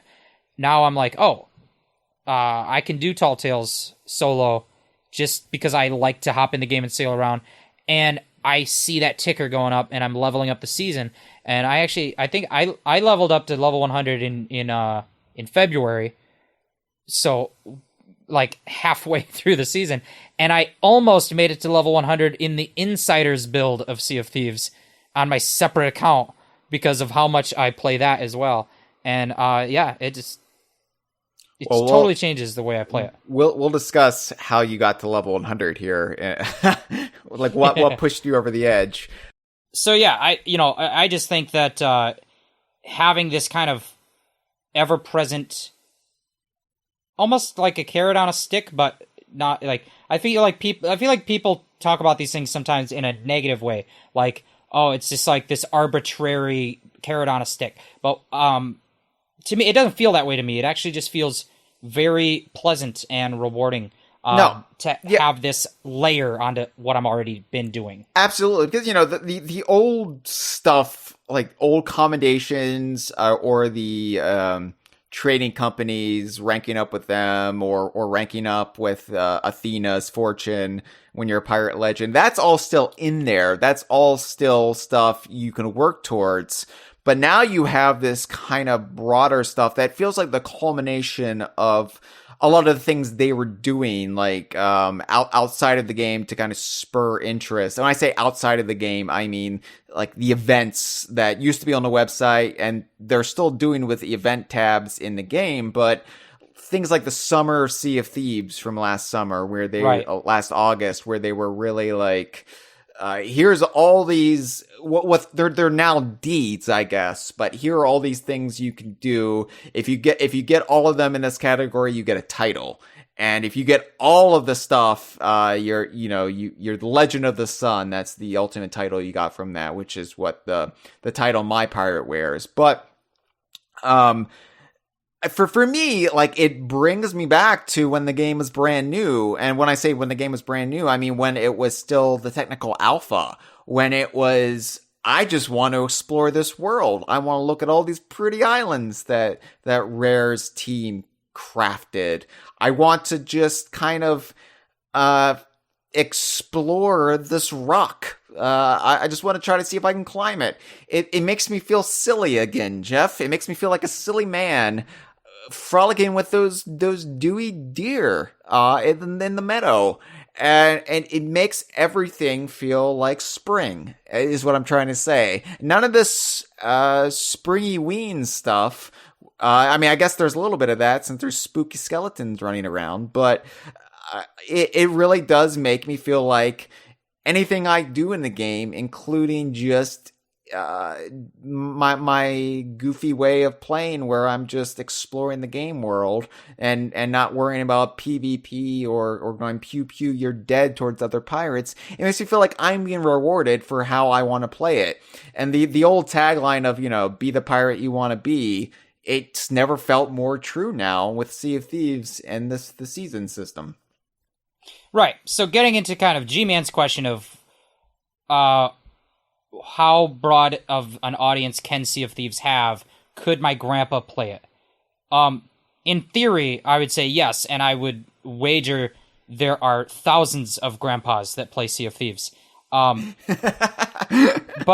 and I think that even before seasons, that this has been a strength of Sea of Thieves, that going back to the beginning, like the core format of it, a lot of the design decisions, there's no power progression and kind of the intuitive UI, the kind of immersive design principles, all these things have come together to make this like very strong basis of like this could be your first multiplayer game.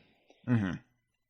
And so many multiplayer games are so steeped in a kind of iterative culture that like, oh, we made a new multiplayer game that's an improvement of the last multiplayer game, and that was an improvement of this other one, and we've just been iterating for 20 years, and if you have never played a multiplayer game, we take for granted that you can get into these systems, these complex layers of systems, and Sea of Thieves doesn't take any of that for granted. It very much can be anyone's first multiplayer game. But and I think that Seasons just helps. It just takes that even further because of all the reasons we've already said, and it's just like it brings the sandbox back to the sandbox game. It no longer feels like, yes, you have this big world where you have so many things you can choose to do, but most of the time you're pretty focused on a thing. And now it feels like, no, if you want to play how you want to play, we're going to reward you. We're not going to have like these focused rewards that are going to drive you to play a specific way, though they still have stuff like that to keep, mix things up with the events. And I'll talk a little bit about those in a minute, but I think they've done a good job of balancing how many weeks are we focused on an event and how many weeks do we have free to do whatever we want. Yeah, yes. Has been huge. But I just think, that's been like huge. The answer to, I think, one of the legitimate gripes I had, and it was a jokey gripe, but it was there's too much stuff to do in Sea of Thieves. There's too much content. Sea of Thieves has too much content. Yeah, and you know, which is just our became a kind of our jokey response to the early criticisms of the game, where, you know, No Man's Sea, LOL, but it really did become a little bit of a troublesome quirk where, you know, the game kept having all this stuff that we're supposedly, you know, we're focused on. And as, you know, I'm more of a completionist than I think you are, Jeff. You've kind of attained this Zen-like philosophy towards the game where I'm like, no, I gotta get this time limited accommodation. I know I need this title. That's the curse that Cameron and I are still under. But, you know, we're focused on that, and then we're focused on that, but we would really rather be doing this thing that they introduced 2 months ago that we only got to experience for a week or two. And now it's so much more balanced. And we still have a little bit of that, like, oh, I want to get this time limited weapon with this event. Got to kill so many skellies.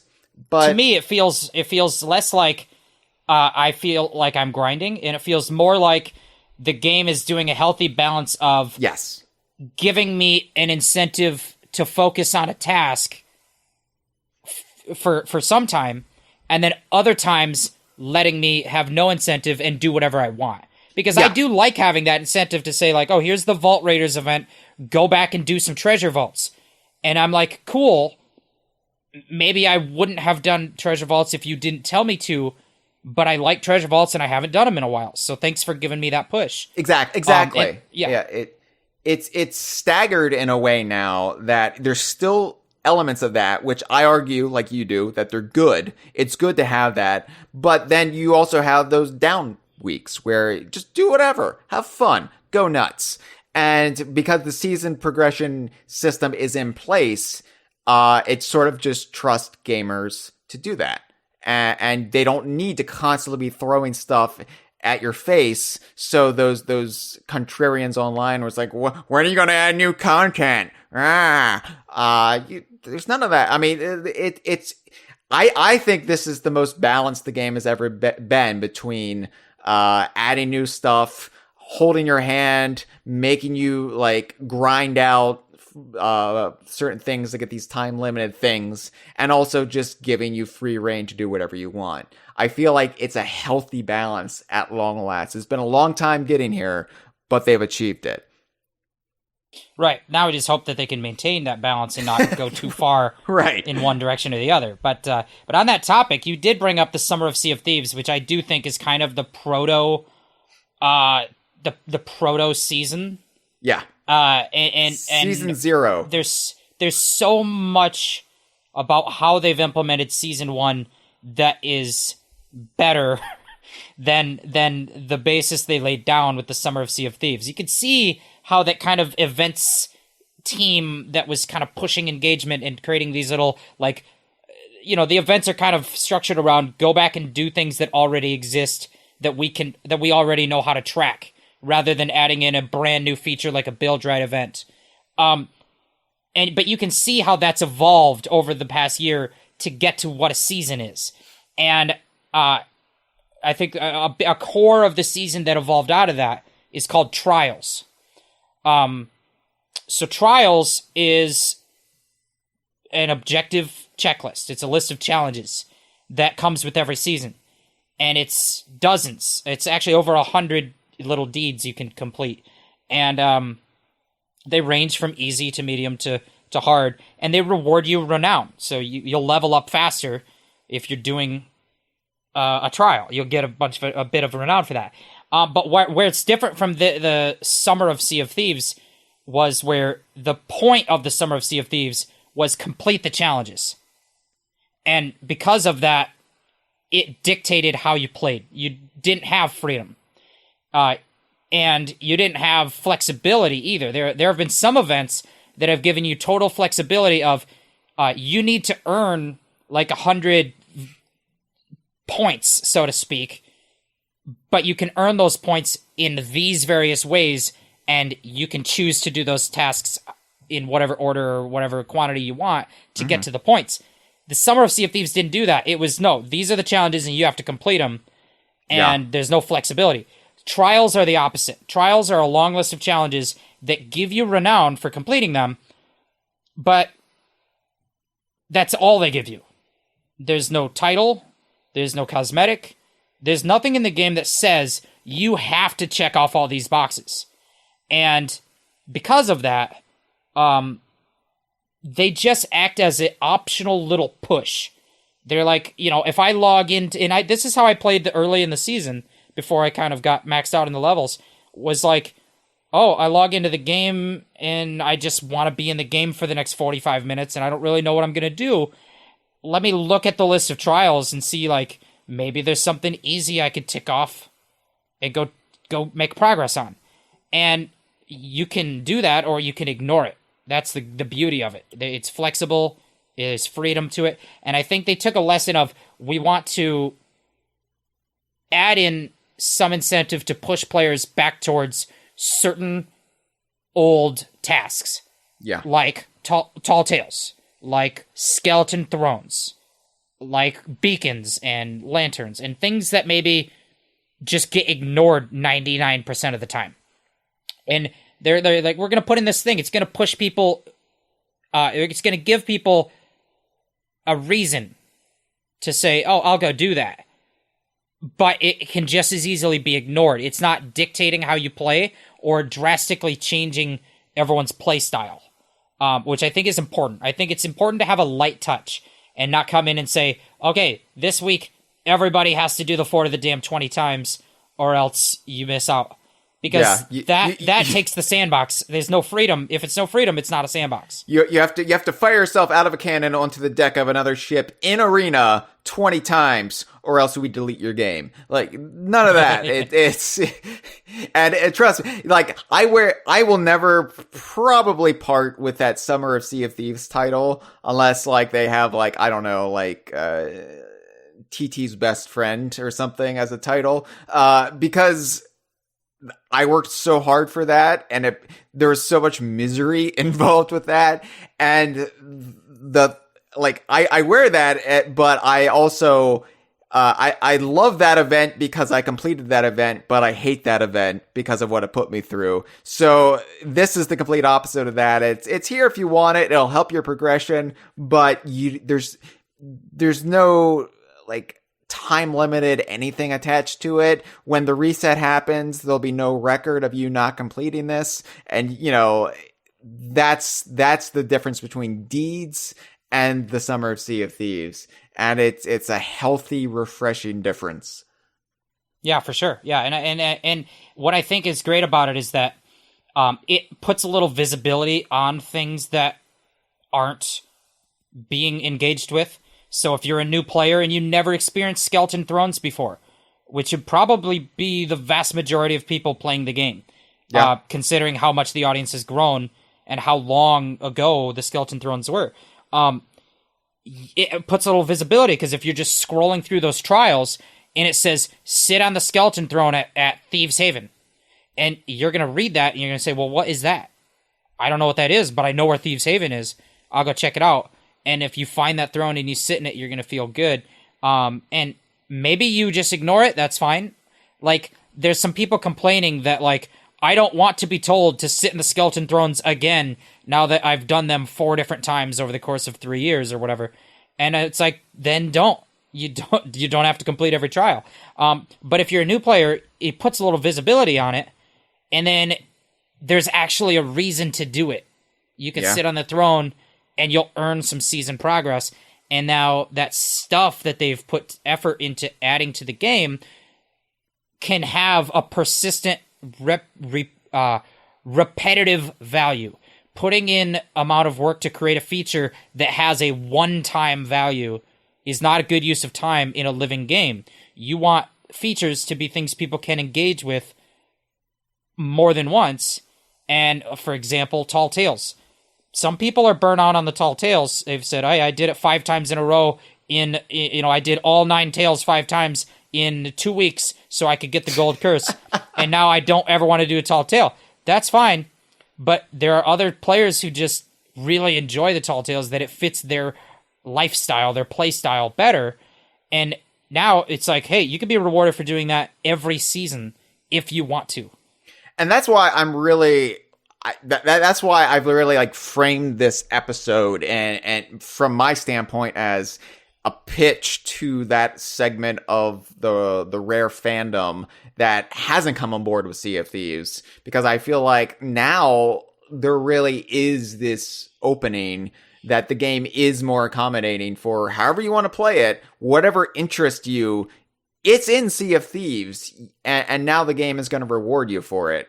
So, like, I don't know. Yeah. Like, I feel like there's this idea that Sea of Thieves is this PvP heavy game, and certainly that's what attracts the crowds on Twitch. You know, the people who want to watch the streams where you're hiding on people's ship and you go pew pew, you're dead, explosion. You know, that's certainly part of the game, but that's not just the game. And the game is really whatever you want it to be. Exactly. And now the game is acknowledging that. Right.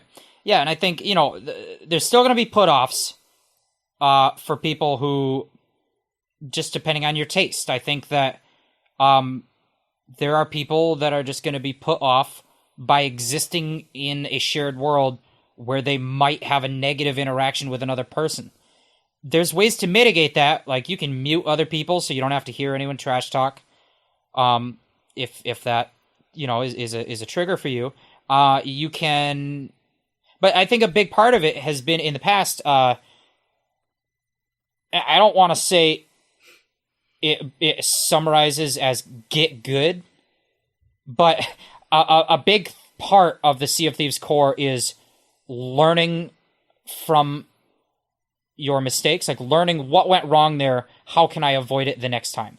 Yeah. And that is a bit of an old school game philosophy. That's like you don't necessarily see that a lot, and it can put people off. They say, I don't want to have a bad time.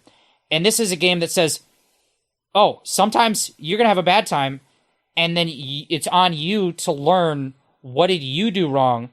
If you don't want to get attacked and sunk, then you either need to learn, how do I avoid a fight? Like, how am I going to have a better awareness and visibility? Because I rarely get into a fight. I know where every other ship is at. I am watching the horizons. I know where every ship is at. I vaguely can figure out what they're up to. And so I can be like, oh, let's take the long way around and avoid this and not catch their eye line. Or like if they're coming at you, if they do come for you, then it's, you need to learn how to run, how to avoid, how to escape. Or you need to learn how to defend yourself. If I do get into a fight, can I fight them off? Can I survive? Can I, whatever.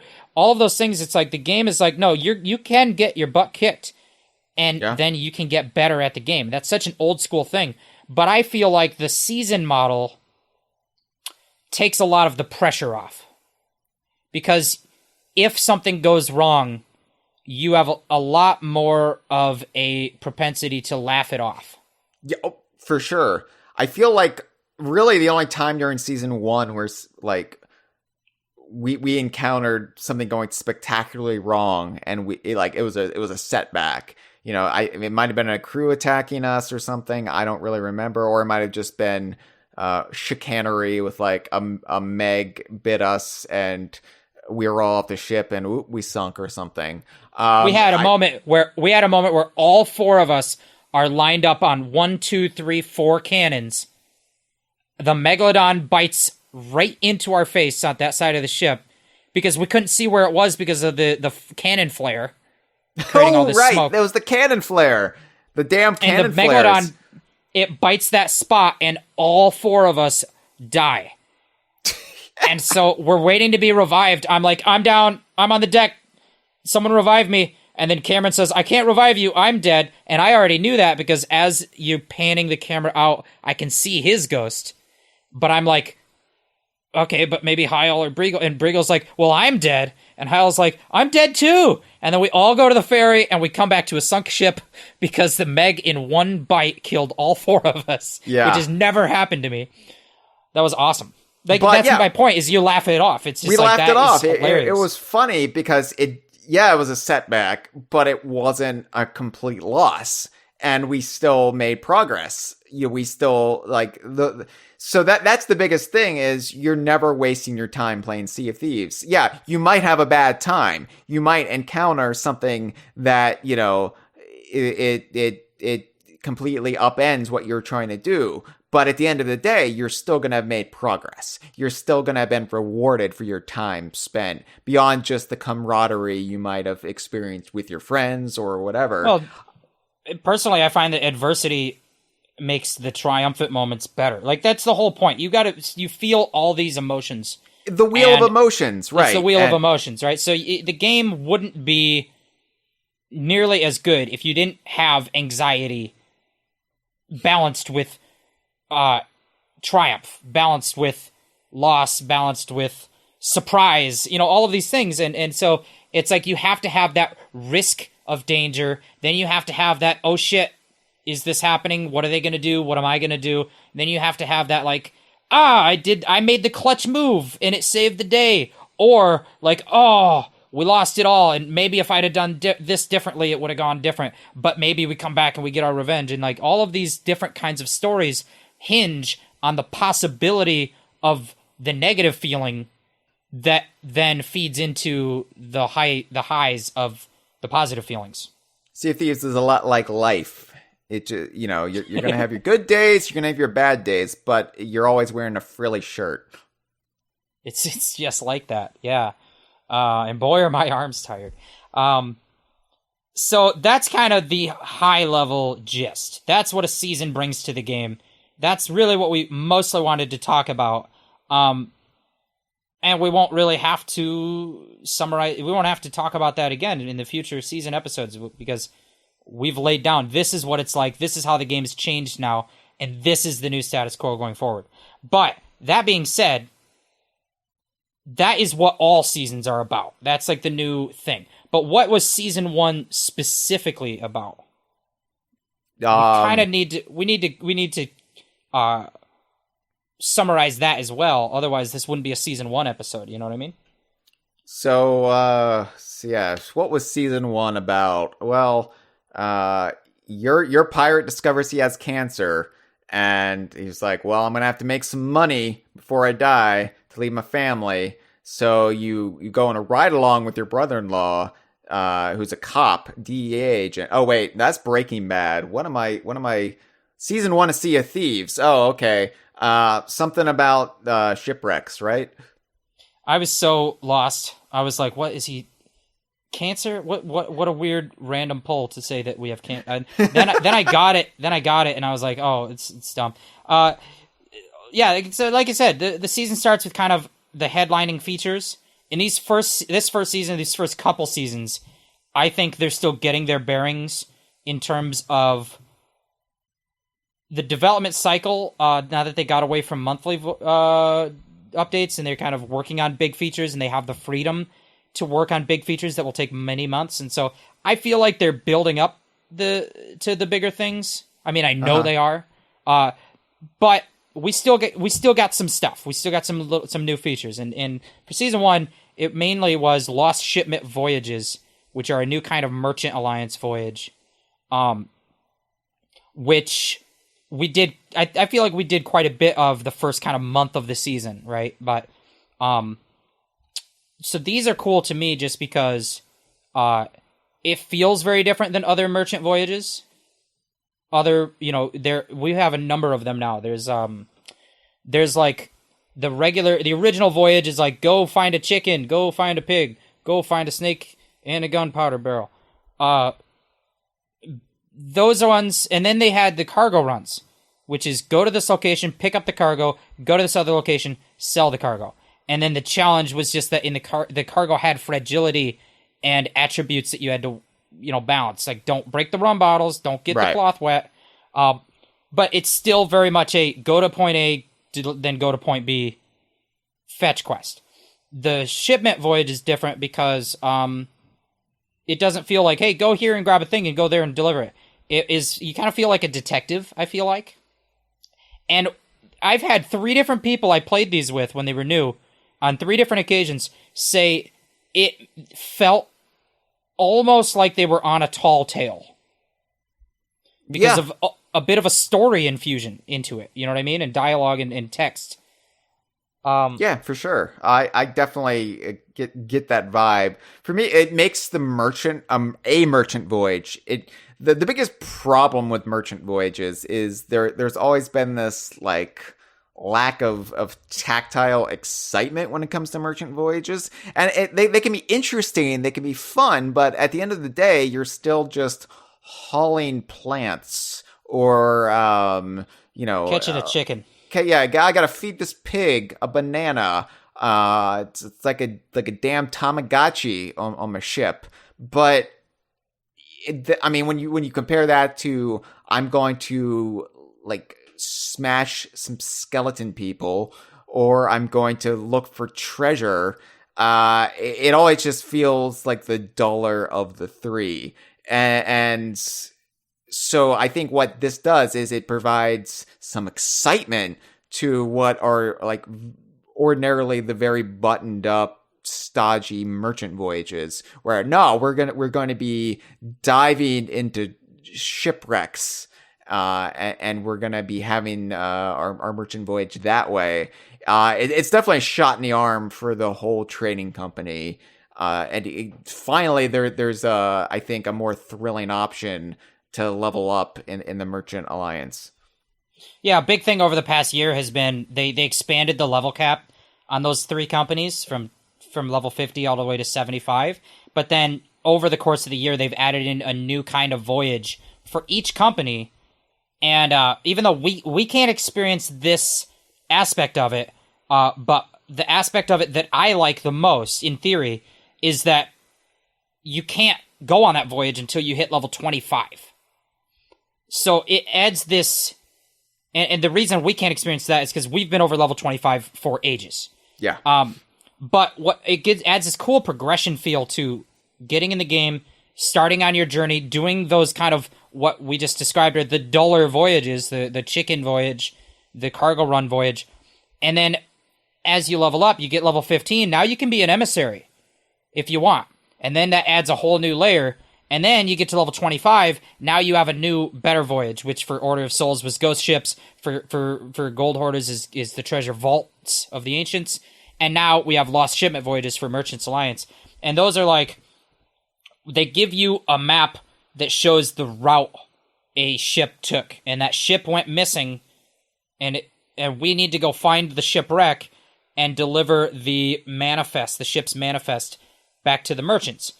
But that's like the most basic through line. You could go to the end, look for a shipwreck, find it, get the manifest, and that's it. But there's the optional and much more profitable kind of side quest, which is along that route you're looking for debris.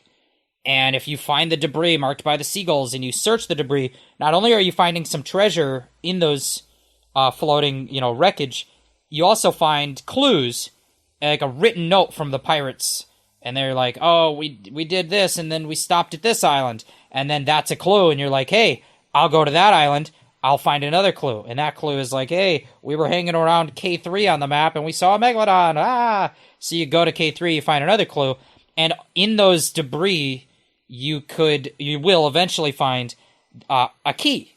Yeah. And the key opens a lock on the shipwreck to a hidden kind of stash of a ton of treasure, of merchant cargo, which, yeah, I mean, like I said, it kind of feels a little bit like you're a detective. It feels a little bit more story heavy, and it's just a lot more interesting than the other merchant voyages.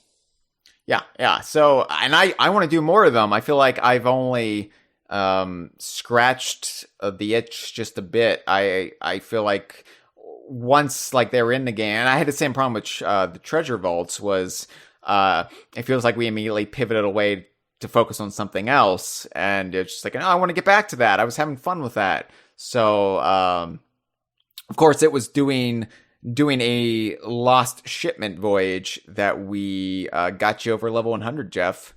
Now, granted, yeah, what a boring way to get to level 100. You just doing shipment voyages. Yeah, the problem was we couldn't find the key or something, and while we were sailing around, we ended up having an encounter with the Shrouded Ghost Megalodon, which, Whoa! for those who don't know what the Shrouded Ghost is, if you're not a Sea of Thieves player or somebody who's well steeped in the memes of that particular community, the Shrouded Ghost is probably the most elusive thing in the game. It's definitely the commendations that are hardest to obtain naturally. Like you can't ever just stumble upon the Shrouded Ghost. It has a spawn rate that's absurdly small. Yeah, nobody knows exactly the kind of coding behind it, but like if I just had to take a guess in the dark, I would say it probably works where every time the game decides to throw a Megalodon at you, it rolls a dice to decide what color the Megalodon will be, and then the Shrouded Ghost is one of the options, but it's got like a 1 in 10,000 chance or some shit. Yeah. So we found a Shrouded Ghost, which is like what was so funny is we killed it, and then it changed the way I thought of Megalodons for like the next 2 months. It was like every time there's a Megalodon, I'm like, oh, is this another Shrouded Ghost? Like, I'd get excited because now I've seen that it's possible. Like, even though I always knew it was possible, but it just, it changed that excitement. I still get excited. Level. Yeah, I still get excited because, I mean, not even a joke, the ritual whenever we would hear a Megalodon, either the roar or the music that would kick in, we would be like, what's the color? Yeah, but it would be a very mundane. It'd be like, there's a Megalodon. Somebody let me know what color it is so I know for sure to not be bothered. Or sometimes we'll make a joke where we'll say, oh, it's the Shrouded Ghost. You better get back to the ship. The Shrouded Ghost is here. Run, Briggle. Yeah. And then I put up the clip on our YouTube channel so you could relive this moment during one of our Stream of Thieves. But it was just full of our routine banter, our jokes of the day. That day in particular was Craig Duncan's 10-year anniversary at Rare, so we were making a lot of Craig Duncan jokes. We were dunking on the Duncan, and we were making jokes about monster meat. That was one of our reoccurring gags of the day. Joking about monster meat, which is like the in-game megalodon meat you can cook, or kraken meat you can cook. Yeah. Because one of the deeds was cooking monster meat. So we were making lots of monster meat jokes, and you can just hear our inane chatter right before we all realize it's the Shrouded Ghost, and then things get deadly serious because we can't sink, we can't have it despawn, we can't. What if another crew shows up and sinks us, and like what happens? It's like, let's just get this done before anything happens. Like, who knows? Yeah. And it's also a really fun clip because you can see Hyle is what's the word I want to use? He's shook. He's shaken. You can tell, not necessarily in his voice, but like he grabs a bucket, he comes upstairs, he goes back downstairs and dumps the bucket back out.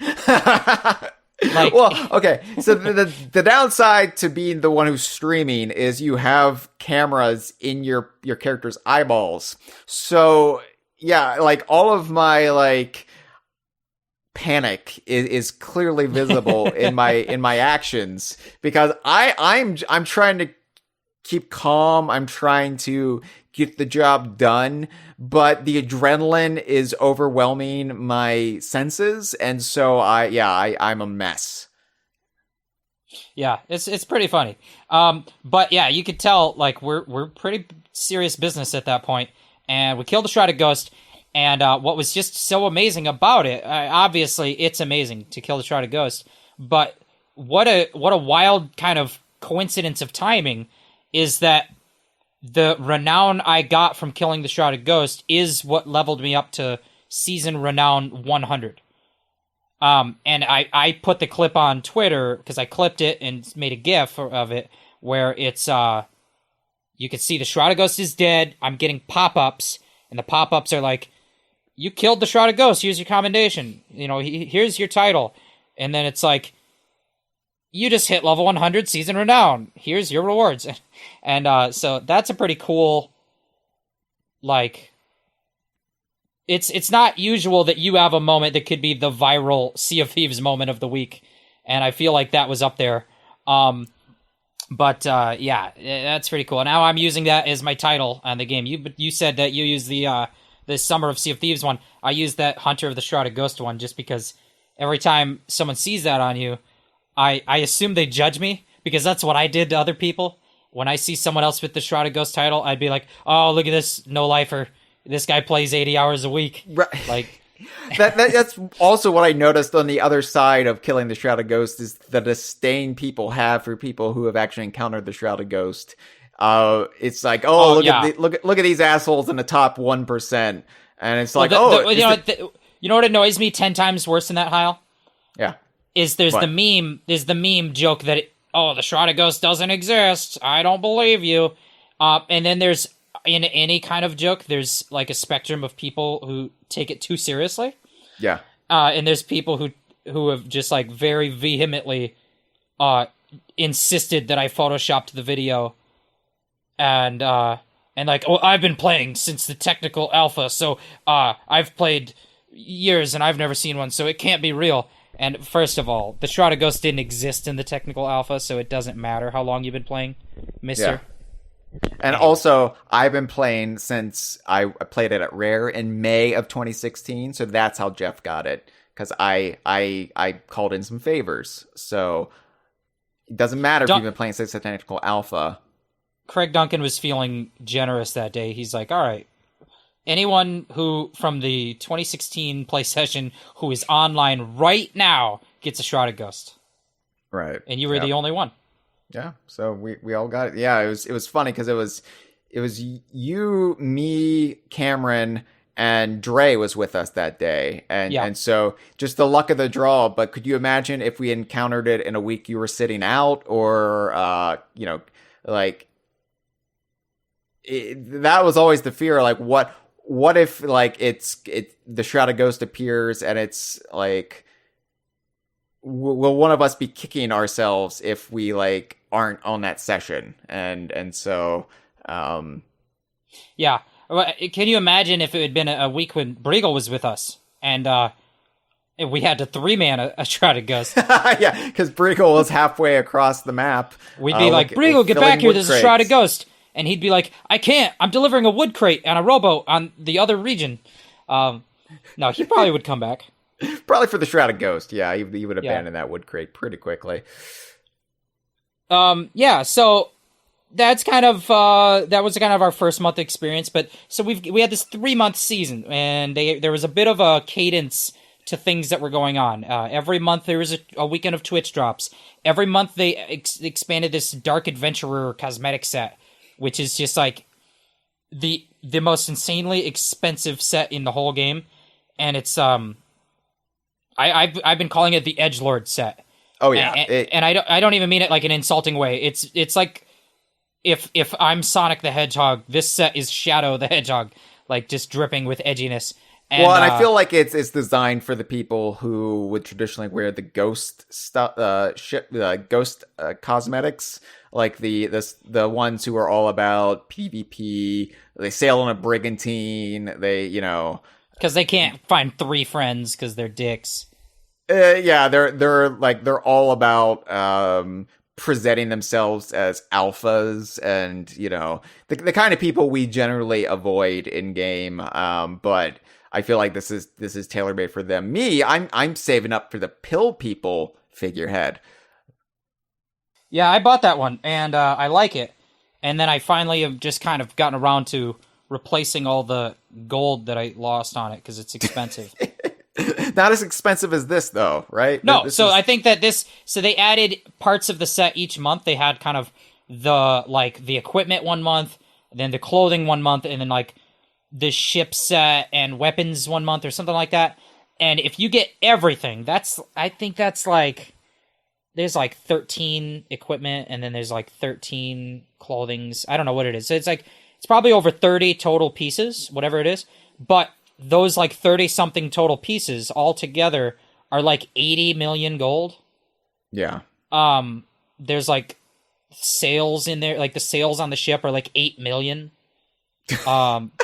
Which so I it's don't know crazy. if we I don't know if we can translate to people who aren't familiar with like the economics of the game, but that's a ridiculous number. Like you're not going to get 8 million gold unless you've been saving for months and months and months and months and months, or you play every day. This is like the streamer set. I've been thinking of it too, because this is a big thing. Is that the people who want like a gold sink? This is a topic in the community. Like, I want something to sink my gold into, and cosmetics don't solve that problem because they're a one-time purchase, so they kind of delay the problem. Anyone who can save up 80 million gold can do it again. You know what I mean? So, it just is this inflated economy where those players who play for 80 hours a week, but streamers are in that crowd, because if you are a full-time streamer and you play this game probably 6 or more hours, 6 or more days a week, then yeah, you're probably going to have like 80 million gold. It's not for me. It's not for me. I asked a streamer, I was like watching a stream during a Twitch drops, and I asked him, I was like, hey, do you feel like this new season progression motivates you more? Because I'm just curious how different people in the community are reacting to it. I find the season progression motivated me to play more. I asked the streamer, I was like, does it motivate you? They said, no, it doesn't motivate me at all. I'm going to finish that in like a day. But he said, what does motivate me is this Dark Adventurer set. I actually want to go out and earn the gold, because the people who have enough money for it are also people who have bought everything else in the game. And they're like, I want a reason to go out and save up gold again and buy an $80 million set, so or gold, 80 million gold set. So that's not for us, but it's pretty cool looking though. Some of the pieces. I think the pill people figurehead is cooler looking, but I agree. But it's like as a cool one-time piece. Every time I say the pill people figurehead, I think I'm like, it's like, oh, they made a figurehead of my aunt and uncle. Ha ha! Yeah, so yeah, throughout this period, we had like the Twitch drops, we had those cosmetics, we had new Emporium updates every month, and this kind of goes back to what we were talking about with the Frozen cosmetics that kind of don't fit the pirate world so much, but like at least aesthetically are adjacent. That's where I feel like the Emporium has the freedom to do stuff that's more out there. Yeah. And there was kind of every month of this season fit that theme of kind of more out there stuff. They had the Lunar Festival, which was, it's their kind of Chinese New Year celebration. Right. So it's inspired like China or just East Asian cultures in particular, but just that very specific aesthetic, and then it ties in with the Year of the Ox. So you have I think the Ox figurehead was the collector's figurehead that you could buy. But yeah, and then you had in February, this is really getting afield from the aesthetics of the game, but you had what was called the Rogue Tinkerer ship set and costumes, and which was what I was calling you while you were taking your little bathroom break. Oh, okay. Well, I edited that bathroom break out of the show, so people are just gonna be like, "Wait, Hyle just pees while he's talking." All right. No, it was steampunk inspired, which looking at like the era that steampunk is supposed to invoke, it's like, well, I thought steampunk was more like Victorian era up rather than like the era of steam, right? Like steam powered stuff, not the era of sail and right. It's definitely kind of a steampunky aesthetic, but in the way it's implemented doesn't actually reference steam at all. So that, I guess it works. It's really just more the way they pitch it is that it's some kind of inventor mind. That's like person who invents machines like pulleys and trinkets and stuff. But then you've got the costume where you've got like a robot arm, which is kind of weird. For Sea of Thieves. Not robot, but like mechanical or clockwork, that kind of. But it works when you consider, like, in the Sea of Thieves lore, you had Shan, the inventor, part of Ramsey's crew in the Athena's Fortune novel, who is the one who designed like the chest and the cannons that can fire players out of. Like he's the mind behind all of that. So he is a rogue tinkerer. So you kind of have the trap maker as well.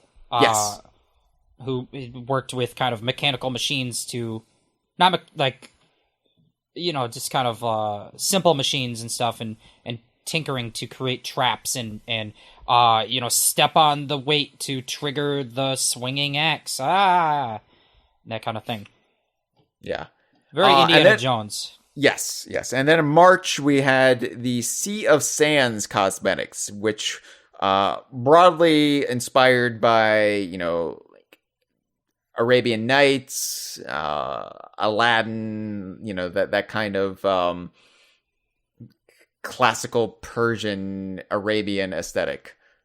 Right, and I think it fits. You have like the Tales of Sinbad the Sailor, which is straight up pirates, but they're Arabian. They're pirates of Arabian origin. So it kind of works. But the aesthetics of this one are very much like genie in a bottle. Kind of aesthetics, and they talk about the desert. They say like this is inspired by the desert kingdoms or something like that.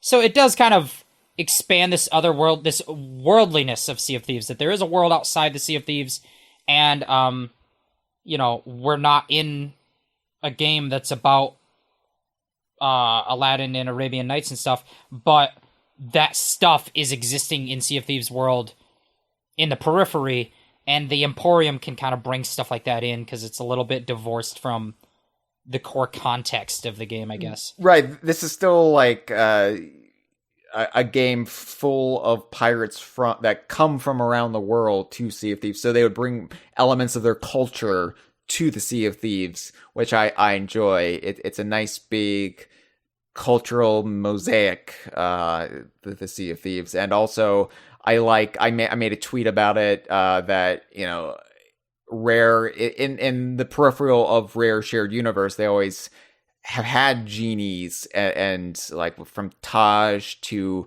Fez the Genie, everybody's favorite from It's Mr. Pants. I know you were about to say it, Jeff. I'm sorry I cut you off. We had this genie character from Diddy Kong Pilot that K. Rool was going to meet in El Dorado. That game was going to be weird too. But, I like that there's this whole like mythology just waiting to be explored if Rare ever wanted to do a deep dive, like their own Prince of Persia game or whatever. But just like Sea of Thieves was finally their deep dive into pirate lore, which they've been seeding since the days of Ultimate Play the game. So yeah, so outside of the cosmetics, then throughout the season, every month also brought those kind of live events that we've talked about. So you have your season progression. You got a level to 100. You had a new merchant voyage with its own little commendations that you could kind of work on. But then also every month they did like an event that would give you a light touch, a light push in the direction of doing a certain activity. And we're the kind of players that always do all of those because we want the cosmetics. And we'll talk about each of them. But a big part of it that I like that they've improved on in the past half a year is they stopped making the cosmetics time limited to that event. So you have an event, you go do some tasks to earn these cosmetics. When that event is over, the next month that the game updates, all those cosmetics go added into the shops, but they're locked behind a commendation that already exists in the game.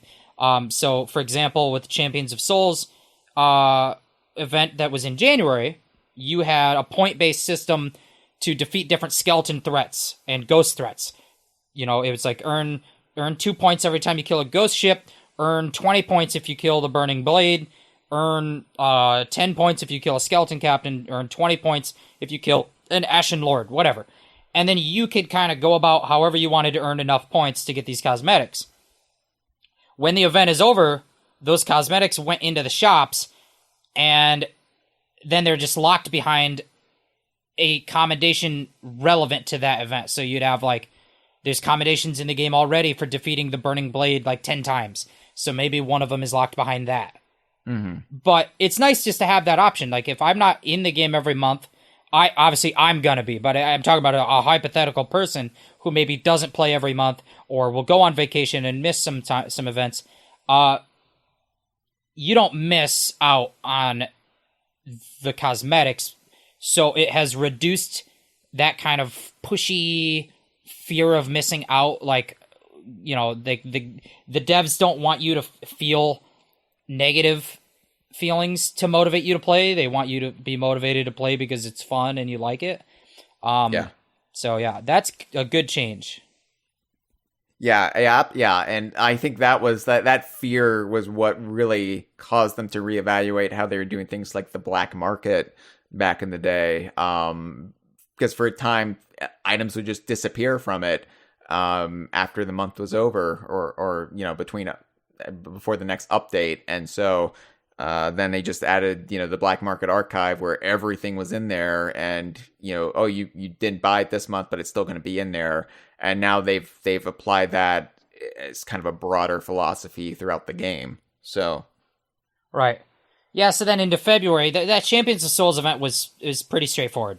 We fought some skeletons for a while. We did a couple flame heart battles.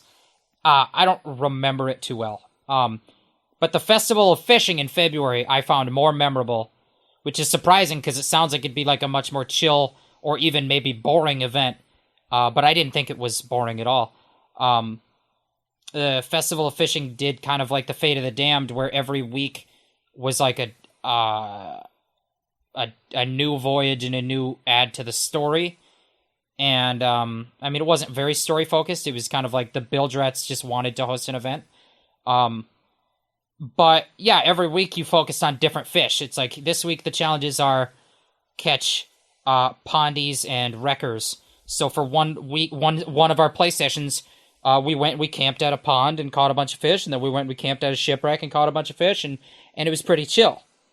But then the next week you have to go after stormfish and isle hoppers, and so it was less chill because now we're storm chasing, which is a very different. So now instead of sitting in place fishing, we're actively like following a storm and trying to, you know, catch fish while dealing with the hazards of a storm. So that's exciting and different.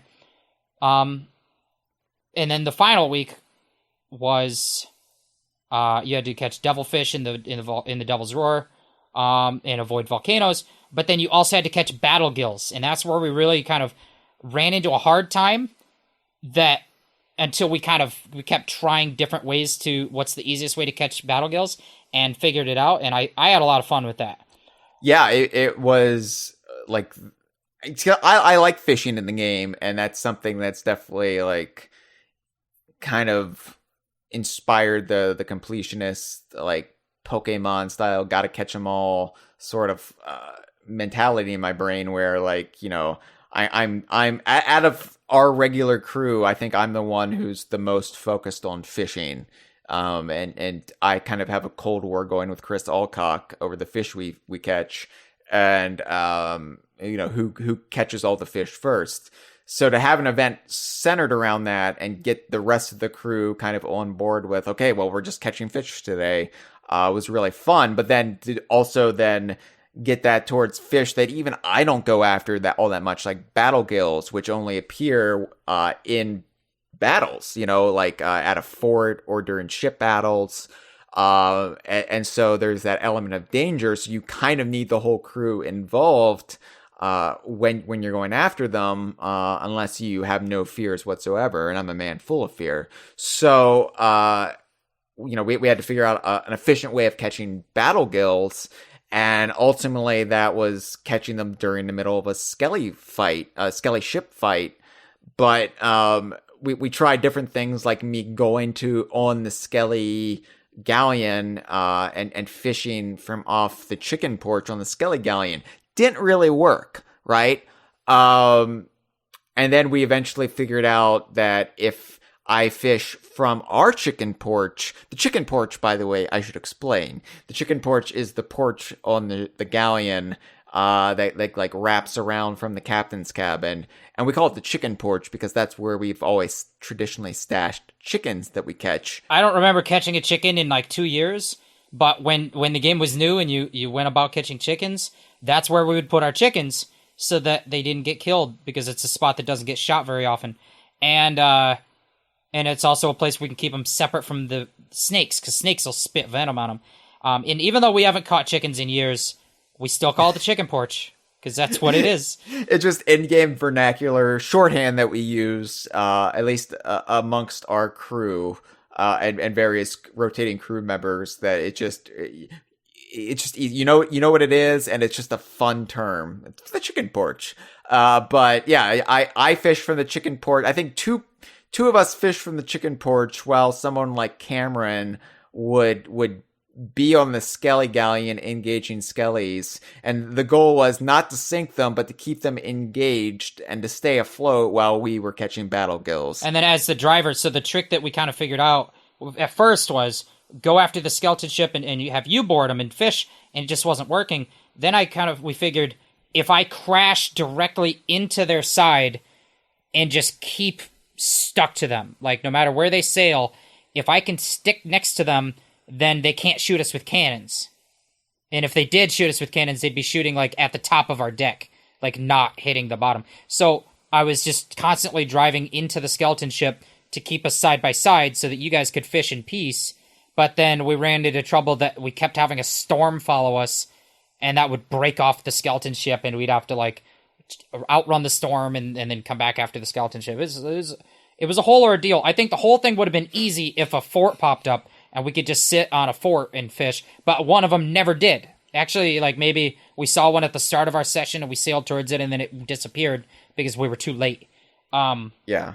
But yeah, I liked that. That was a moment where adversity and like struggling with a task actually made it 10 times better when we managed to pull it off and complete it. Right. And it also just from a purely like streaming standpoint, I think it made for a more exciting stream too, because we were constantly in motion. We were constantly like in the fight. We weren't just at the side of the fight. So it ultimately worked out well. Yeah, and I thought was impressive was that the Festival of Fishing ended up being, we played 3 weeks of fishing sessions in a row, and each week felt very different. Even though today we're going to be fishing, it sounds like it'd be the same thing for 3 weeks. Every week felt different. You know, like chasing a storm is very different than fishing off a skeleton ship versus a chill pondy stream. You know what I mean? So I liked that we were able to do a lot of fishing, but then also it felt like a lot of variety of the things we were doing while fishing. Yeah, for sure. And then you get into March. March had the Vault Raiders event. This one was pretty low-key just because it was so easy to do all the challenges in like a day. Yeah, we breezed through these with little problem. And this was also a way, it brought back the Gold Hoarder vaults, the vaults of the ancients. And I say brought them back, I mean, they're always around, but it reprioritized them. Yeah. So it was like that Champions of Soul event where they had a point-based system. It's like you can earn points towards the overall points you need to unlock the cosmetics. But you can earn the points in a variety of ways and kind of choose how you go about that. And it was just too easy. It was like they gave you too many points that you could get them all done in one go. Like earning points for sailing while on a voyage and earning points for completing a voyage were two separate things, but they obviously tie together. And then it was like earn points for every captain's chest you sell, but also earn points for getting the vault, the chest of the ancients. And it's like, okay, so if we do one vault voyage, you're gonna get a chest of the ancients, you're gonna get a bunch of captain's chests, you're gonna get mileage on a voyage, you're gonna complete a voyage. So that's like 4 of the different point earners in one task. Instead of having 4 different tasks, you could choose which ones you want to do. So, kind of weak, but I liked the push to do the vaults. I'm glad we spent one session just doing vaults. Yeah. Yeah, it's fun. Yeah. But that wasn't the most exciting session we had in March. And I don't think we're going to talk like too in detail about it, but March also brought in kind of a new thing in the game, a quest line called The Legend of Glitterbeard. And we did that the first weekend of that March update. But for players that are interested in that, it's kind of a series of journals you can discover in the world, and you go around searching for the journals and reading the story of Glitterbeard, which was a tribute to a Rare employee, a dev that passed away, Jim White. And so as a really touching tribute to be able to like experience the game kind of through the eyes of the Glitterbeard character, and it really captures a lot of the pureness of Sea of Thieves, the joys and the friendship making and all these things that you read all the story, and then you kind of solve a quest by doing that we won't spoil. But I will say, in terms of emotions, though, it was a really awesome, touching experience to go through together with each other and with other people. I think Rare specifically asked people not to spoil it, or to spoil the means to completing it. Obviously we streamed the whole session and we did it in one go, but we won't spoil it here. And I think it was the first time in a while they've added anything new to the build rat commendations, because it was added to the Legends of the Sea, the Umbra Voyages. But yeah, it was definitely touching, and it definitely highlighted, I think, the elements of Sea of Thieves that I always try to spotlight and talk about, because I think a lot of times, a lot of people think, because of the popularity of certain streamers, and people think it's just a PvP driven game and it's full of antagonism, and no, it's also this. It's also quite beautiful in places. So it was kind of cool to have the spotlight on that. Yeah, absolutely. And I think that pretty much kind of rounds out what season 1 was, like what it was to us, and how the experiences we had in it. But obviously, I just think that in a good summary of it would be just to say how much Sea of Thieves is bigger than ever. You know what I mean? It's amazing. They've hit 20 million players this recent period, since their anniversary. They hit their 3-year anniversary, and they hit 20 million players. They came out with a Sea of Thieves Monopoly official tie-in game, which is terrible because Monopoly is not a good game, but it's amazing. It's amazing that Sea of Thieves has a Monopoly game. Yeah, Donkey Kong Country just had Pog. Yeah, and Pog means something different today. Internet lingo, it just changes all the time. But there's the Monopoly game. And then, of course, Rare won the BAFTA for Evolving Game, which I feel like is just especially amazing that they won it in that category in the year when people were working from home, in the pandemic year. Yeah. That had to be the hardest category to win in a pandemic year. It's to keep an ever-evolving game afloat. And up against Fortnite. Yeah, up against heavy hitters. Destiny 2, Fortnite, the others. I don't remember, Fall Guys. And No Man's Sky, I think, was probably one of the nominees. I think it's exciting. What constantly surprises me is how long we've been at this as fans of the game and as followers of the game. How often I am talking about the game and I'm just excited still about everything that's happened, but where it's going to. 3 years later, it doesn't feel like it's on the downswing. That's the amazing part. No, and it's been weird for me, right? Because traditionally it's always been Rare releases a game, I play it, I enjoy it. When's the next rare game coming out? And then, like, most of my focus in rare fandom in my life as a rare fan has always been, when is the next rare game coming out? It's been a cycle of hype rather than just enjoying what I have. Sea of Thieves is the first time where I've got to live with a game that's growing and evolving, and it satiates me. It feeds that hunger. And, you know, I'm looking forward to Everwild, but I'm not like constantly sitting around twiddling my thumbs like, oh, when's Everwild coming out? Why haven't we gotten more news about Everwild? It's just like, oh, I'm pretty content with Sea of Thieves. Cool. You know, exactly. It's a weird feeling, but it's also a good feeling. And I feel like, because that, you know, people ask me, Hyle of DK Vine, how are you not clawing your eyes out and feeding them to rats when you don't have a new Banjo game? You haven't had a new Banjo game since Nuts and Bolts. How are you sustaining yourself? And I'm like, well, I have Sea of Thieves. I've had Sea of Thieves for 3 years now, and I've loved it every week. I mean, I don't know what to say. I don't know what to tell you, except now's a great time to try it because it really does feel more accessible than ever.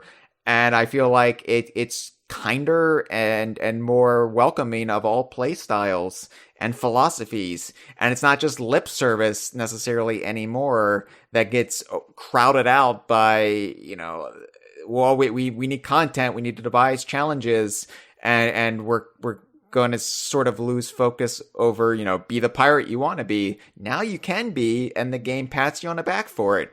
It's a good time. Yeah, better time than Fortnite according to BAFTA. So yeah, and BAFTA knows. So yeah, I've played Sea of Thieves probably with 40 different DK Viners, like people who have come to Sea of Thieves from the DK Vine community, and that's a large number.